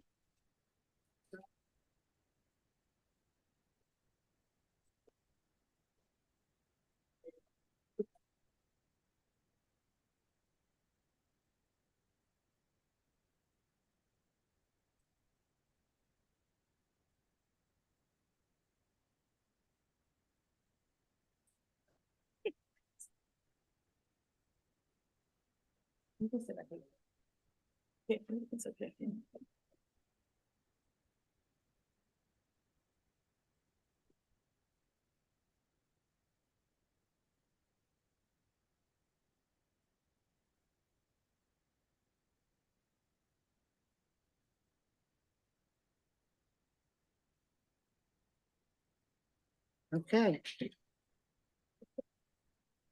Good afternoon, Vice Chair, Chair, Boyce, and members of the Environment and Transportation Committee. For the record, my name is Delegate Jackie Addison, and I am here to testify on House Bill 332, Baltimore City out-of-state vehicles and proper registration. This bill aims to authorize Baltimore City to remove, tow, or impound vehicles that have not been properly registered with the MVA within 60 days of residency. House Bill 332 would apply to new residents moving to Baltimore City, specifically those who fail to register the vehicle with the Motor Vehicle Administration and display valid registration plates in the state of Maryland, thus adding the regulation of ghost tags in Baltimore City. According to Frankfurt Towing, located in the 45th District, 20% of all cars impound have VA tags. A representative informed me that 5 years ago, when they would look up the VA numbers on the MVA website, it would say that there was no record of the vehicles. Now it shows seemingly random Maryland addresses. In the past year, there has been an uptick in VA tags that cannot be properly accounted for.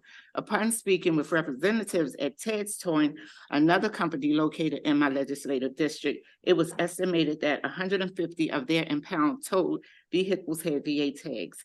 All of the vehicles were requested to be towed by the police. The presence of VA tags in Baltimore City has contributed to jurisdictional conflict with law enforcement and MVA. Several pop-up shops have started appearing around the city advertising the sale of Virginia tags.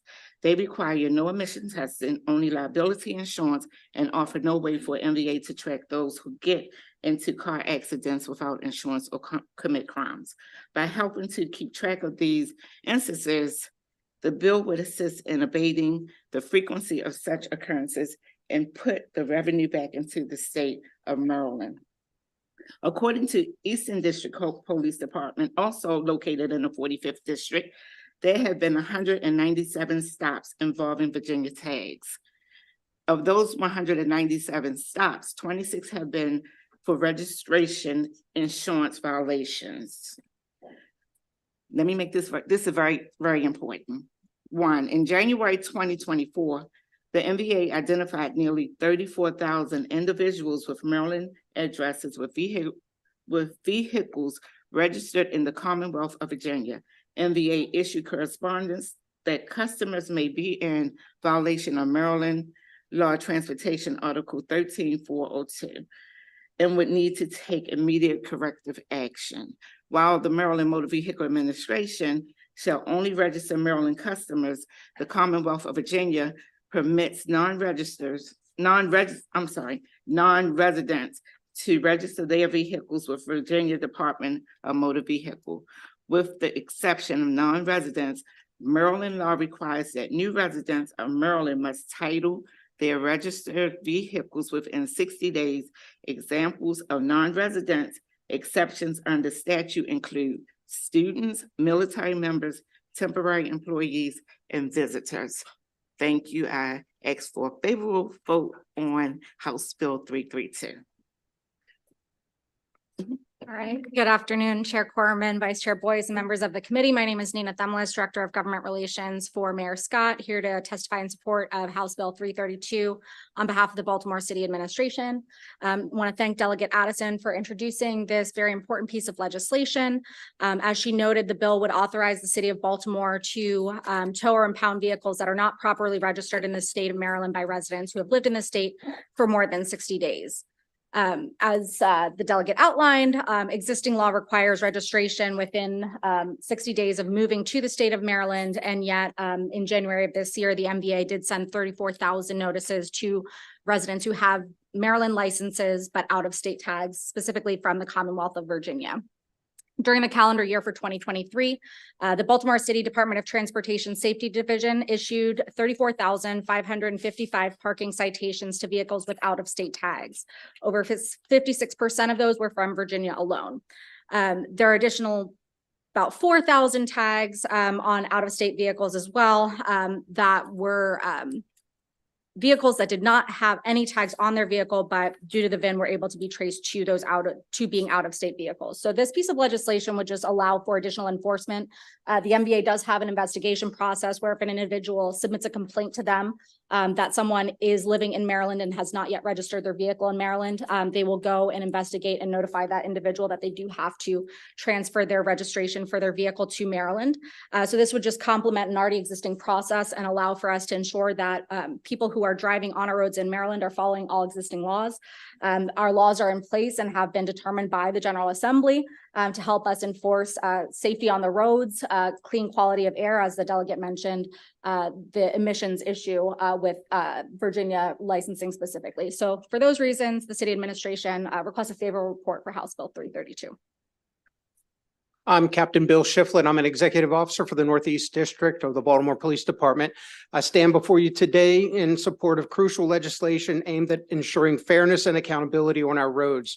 The proposal to ban the use of out-of-state automobile registration to evade automobile insurance in Maryland is not merely about enforcing regulations.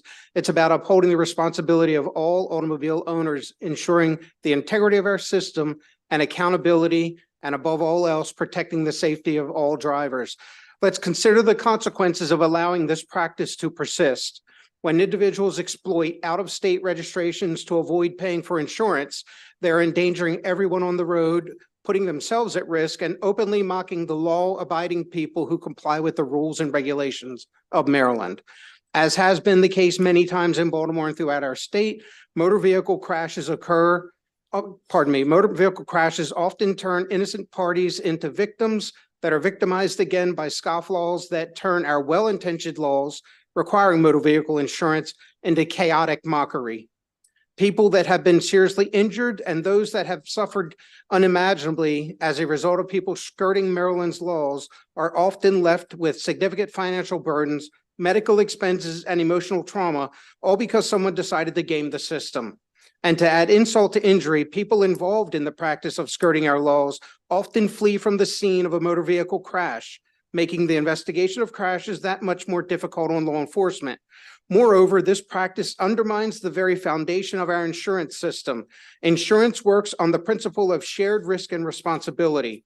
When individuals skirt their obligations by registering their vehicles out of state, they're essentially shifting the burden onto law-abiding citizens who dutifully pay for their insurance coverage. This creates an unfair advantage for those who choose to disregard the law and penalize those who adhere to it. Right this moment, there are advertisements. I urge you to support the legislation. Thank you. And I had a thanks for- 3-minute speech and 2 minutes of time. Yeah, well, thanks for hanging out for so long. We appreciate it. We have a question from Delegate Naraki. Thank you, Mr. Chair. Delegate, thank you for this bill. It's an awesome bill. I've got one obviously very similar for Baltimore County. I did have a question, could either be for you or your panel. In my research, I've discovered that in many of these cases, we're not just talking about individuals that have one car that's tagged. In my district, I know of many instances where people will have 4 or 5 cars at a house with Virginia tags. Has that been your experience as well in this process? Have you seen some of those kinds of situations in your research? Yes, my neighbor has 4 Virginia tags. And I know for sure that he lives next door to me because when I'm in and out, his cars are parked there and he lives there. Yeah. Delegate, He has 4 cars. Absolutely. And that's been my experience as well. I appreciate you putting this bill in. Our districts are so close to one another. That's why I think it's important that we have a regional policy here to this. I would also point out that New Hampshire also has a similar law to Virginia, where you can do something similar as well. So I'm concerned that even if Virginia closes this loophole, that we may then all of a sudden see a bunch of New Hampshire plates on the roads here in Maryland. Isn't that so? Yes. Great. If you're not familiar, Virginia allows you to pay a small fee up front to not have insurance on your vehicle by way of certifying that you have insurance. That's actually ending this year in the case of Virginia, but to Delegate Nowacki's point, it Yeah. doesn't end it everywhere else. So thank you all very much. We do have unfavorable testimony virtually from Jason Rodriguez, AKA Jay Gemini.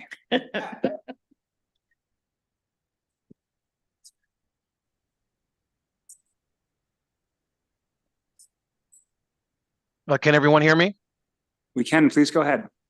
Okay, good afternoon, Chairman, Vice Chair, and to the distinguished committee members. I'm here to submit my testimony to express concerns in opposition and an unfavorable report and asking for an unfavorable report for HB 332, which is supposed to aim to discourage Maryland motorists from registering their vehicles in Virginia. While I understand the intent behind this legislation, I believe that the bill raises significant legal and constitutional issues that deserve careful consideration.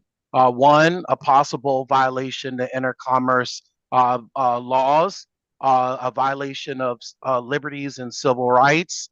3, the right to travel freely without restrictions. The impact on military personnel, the impact on college students, the impact on out-of-state workers, and just the potential predatory nature of this particular bill, which seems to be targeting specific groups without a compelling state interest.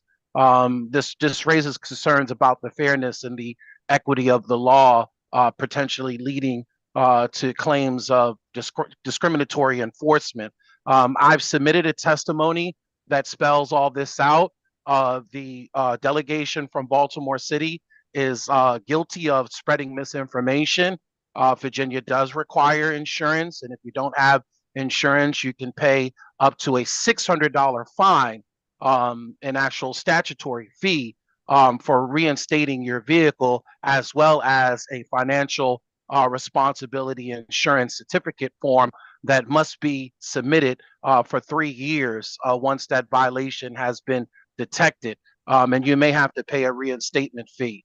So this notion that Virginia is not allowing is allowing folks to register vehicles without insurance is not true.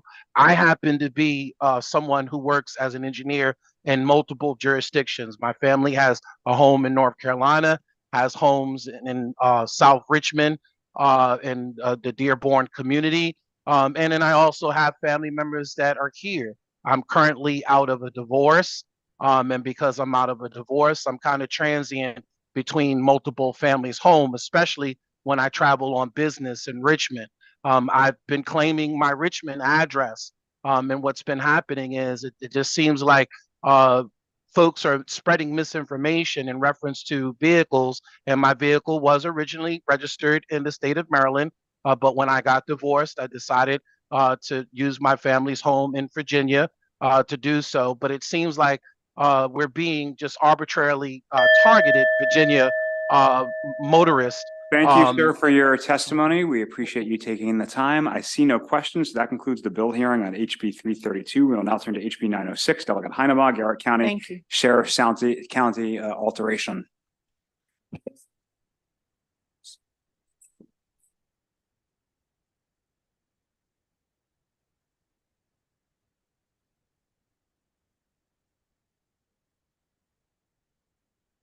Chair Corman, Vice Chair Boyce, and members of the committee.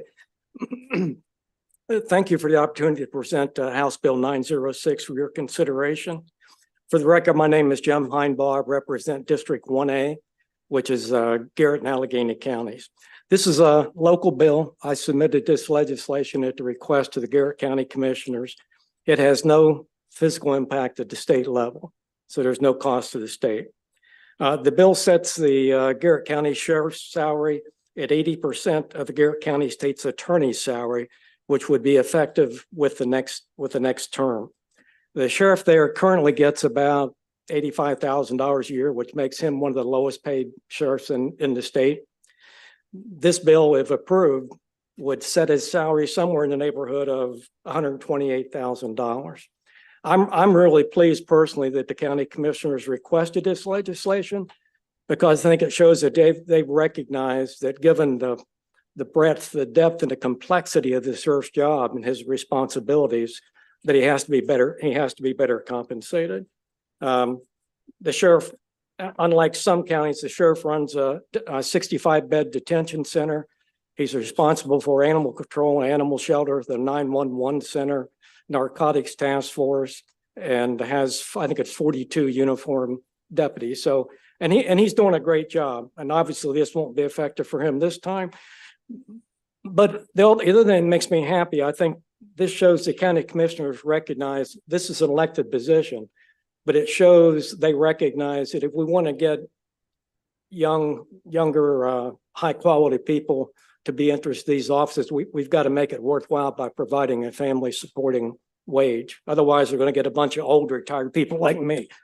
So in closing, I just request your favorable consideration of House Bill 906, and subject to any questions you have, this concludes my presentation. Thanks for your time and your attention. I know it's been a long day for you already. Thank you. Great. Thank you, Delegate. I just want to note he offered to have the sheriff come, and I said that was not necessary and that we could take up this bill without hearing from the sheriff. But if anyone needs to hear from the sheriff, I'm sure Delegate Heinbach can help. And I appreciate that, sir. So he has a lot to do, and it's a long drive. Thank you. Thank you very much. That concludes the bill hearing on HB 906. We will now turn to HB 508.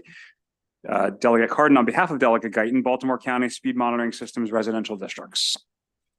Thank you, Mr. Chair, members of the committee. Here on House Bill, I think is it 58 or 508? 58, and asking for your favorable report. This is a Baltimore County delegation bill, and I'm handling it on behalf of the county. Mr. Chair, my chairman asked me if I forgot my razor today, and I said no. I spent the afternoon in ENT listening to this. This was actually really enlightening to not be necessarily in judiciary, and the issues that you deal with are just different, but really grappling. So I'm going to use my time just to say that I am fascinated with you guys spending time on things like my co-delegate working on with his ear to the rail on railroads and all the different issues that you deal with. So it was fun to spend the day here. That being said, so this bill is it authorizes the Baltimore County to put speed monitoring devices basically anywhere. Right now, we have the authority to put it within 500. Within a half a mile of any educational facility, school. And this would allow the county to put it basically anywhere in the county with two caveats. The first is that the police department has to determine the speed monitoring system is necessary based on a traffic study and analysis that they do, a comprehensive analysis. And then the second is that it has to be approved by the additional speed camera has to be approved by the county council. There were a number of amendments. I'm happy to go through those amendments that we passed that narrow this bill. If you would like me to, my chairman likes us to, but not all chairmen do. So I'm happy to do it if you'd like. Okay, thank you. So the first amendment was an amendment that Delegate Shalega asked us to put in, which requires that there's an affirmative look to see if the plates were stolen before the citation is mailed. And if they were stolen, you do not mail them to that individual who got the speed monitoring, to make sure that there was no that there was no change of addresses on any of the on the registration before you mail it to make sure it's going to the correct address. That was one amendment. Another amendment from Delegate Phillips to make sure that there's a study done to the best of our abilities on whether the placement of any monitoring systems that there's a study done to determine whether there's any racial impact or inappropriate usage that impacts communities, whether they be communities of color or certain communities more so than other communities, so that we can have that information and the county can determine whether it's appropriate. The third amendment is that revenues, after the revenues are received that pay for the systems, any additional revenues that come in shall be used for traffic deferring device appropriate types of systems that are not speed monitoring. For example, speed humps or changes in the way that the road runs, and that money can be used to help reduce speeds through other mechanisms. Those are the three amendments that were approved. Great, thank you. As I call on the questioners, you all have a delegation. You debated this in delegation. We do not need to relitigate your delegation debates here, but if you have legitimate questions, please go ahead. Delegate Naraki first. Mr. Chair, I'm not going to relitigate what we talked about in delegation. Delegate, first of all, thank you for all your work on this bill. You did a lot of work. And I also want to thank Delegate Guyton, actually, because there was a lot of compromise and a lot of work. And frankly, Delegate Guyton and I made for some really great TV on this issue. So, but I do want to make just one point that still brings me concern with the legislation, Delegate. And that is Baltimore County's policy of where we place speed cameras with respect to revenue. I think that speed cameras should be about safety. And it does bring me to some concern that we have a stated policy in Baltimore County that we move speed cameras when they're no longer generating sufficient revenue.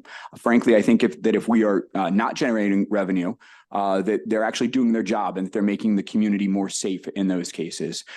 So I appreciate your work. And isn't that so, Mr. Delegate? I'll only, very good point. Only say that the response from the county when I asked the county that same kind of question was that if in fact people are adhering to the speed limits, then there may not be a need for that camera there anymore.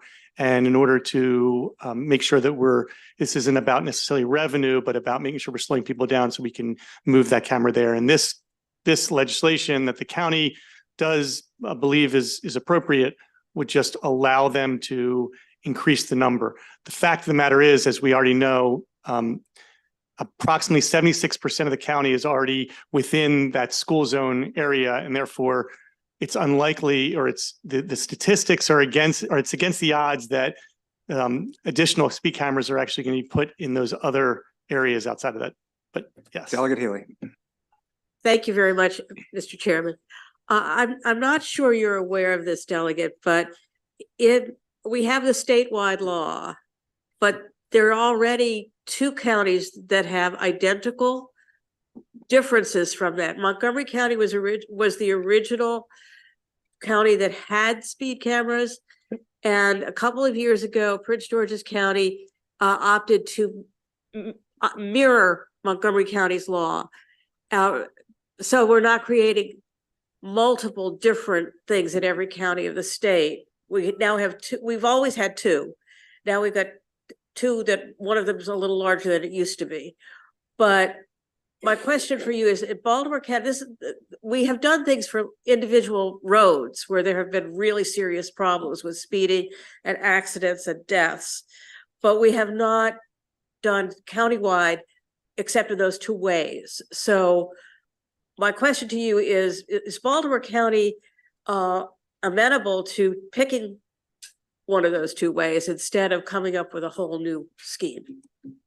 I think that I will say the short answer is they're probably amenable to looking at other schemes, but probably want to do it the way that they asked us to do it, which was how the bill was drafted.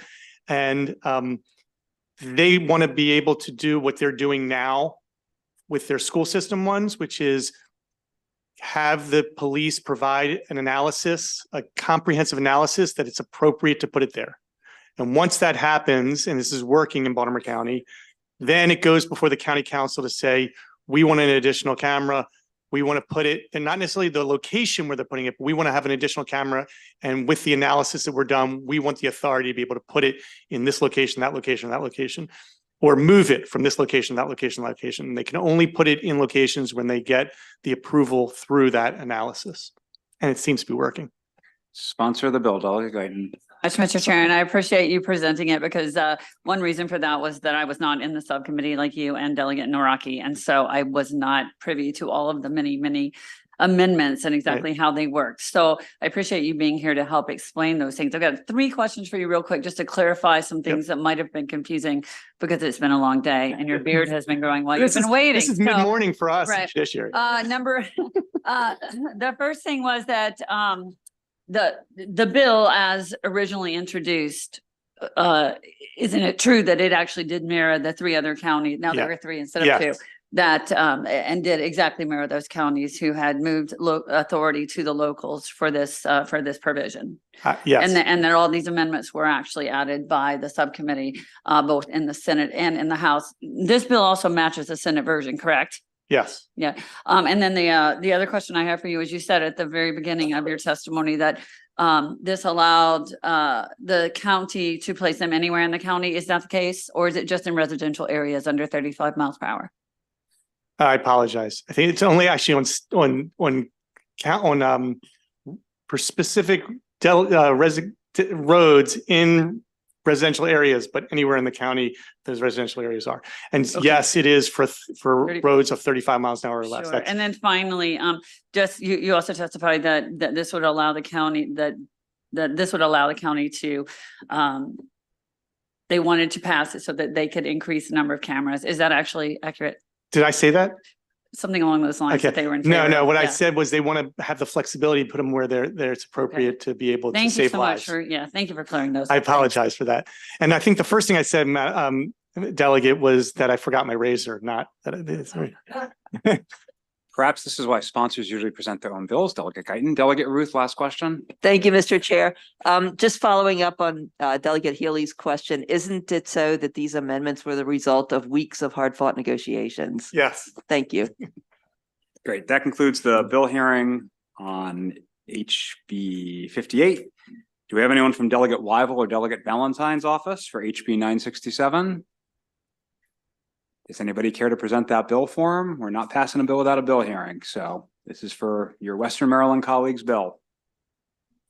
Going once, going twice. Okay. We'll now call up HB 440, Charles County Motor Vehicle Registration Exceptions for Golf Carts, Cobb Island.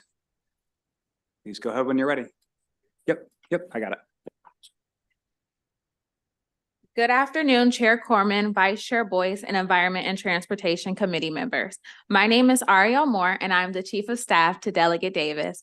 I'm here on behalf of the Charles County delegation for House Bill 440, Golf Carts on Cobb Island. This bill will allow golf carts to operate on highways which the maximum posted speed does not exceed 30 miles per hour. It will also allow golf carts to operate between the hours of dawn and dusk. Golf carts can be operated by drivers with a valid driver's license. And lastly, can be driven if the golf cart is equipped with lighting devices as required by the Motor Vehicle Administration. We have engaged in discussion with Delegate Stewart and is fully aware of his statewide bill. Additionally, we have secured unanimous support from the citizens of Charles County, the Charles County House and Senate delegation, along with Charles County Board of Commissioners. We respectfully request a favorable report on House Bill 440, Motor Vehicle Registration, Exceptions for Golf Carts on Cobb Island. Thank you. Thank you. We'll bring up our virtual witness, Sue Shemansky. Please go ahead. Sue, can you hear us? She looks frozen. Delegate Davis, I'm going to move on. Yeah. Okay. Sorry, any questions? Great. That concludes the bill hearing on HB 440. Delegate Wyville, just in the nick of time, HB 967, Town of Keedysville Parking of Vehicles Restrictions. Please go ahead when you're ready. This will be the easiest bill you have all session.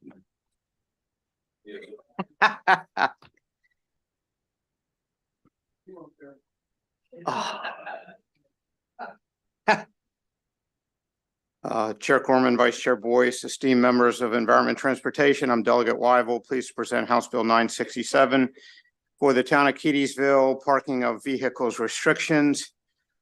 This bill is in the same posture as the bill that the committee passed in 2023 for the town of Sharpsburg, which is adjacent to the town of Keedysville. Both towns are small rural communities intent on preserving the historic nature of their downtown core. The bill adds the town of Keedysville to the list prohibiting parking of F, G, H, and P vehicles on any street or highway within the town limits.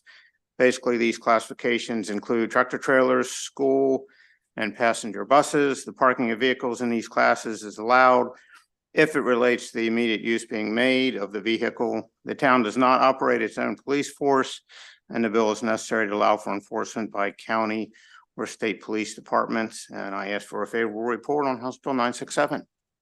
Questions? Vice Chair wants to know why you left us. You left me twice. You left two committees I've been on. Yeah, All right. that Nobody concludes likes me for any length of time. That concludes Bill hearing HB 967.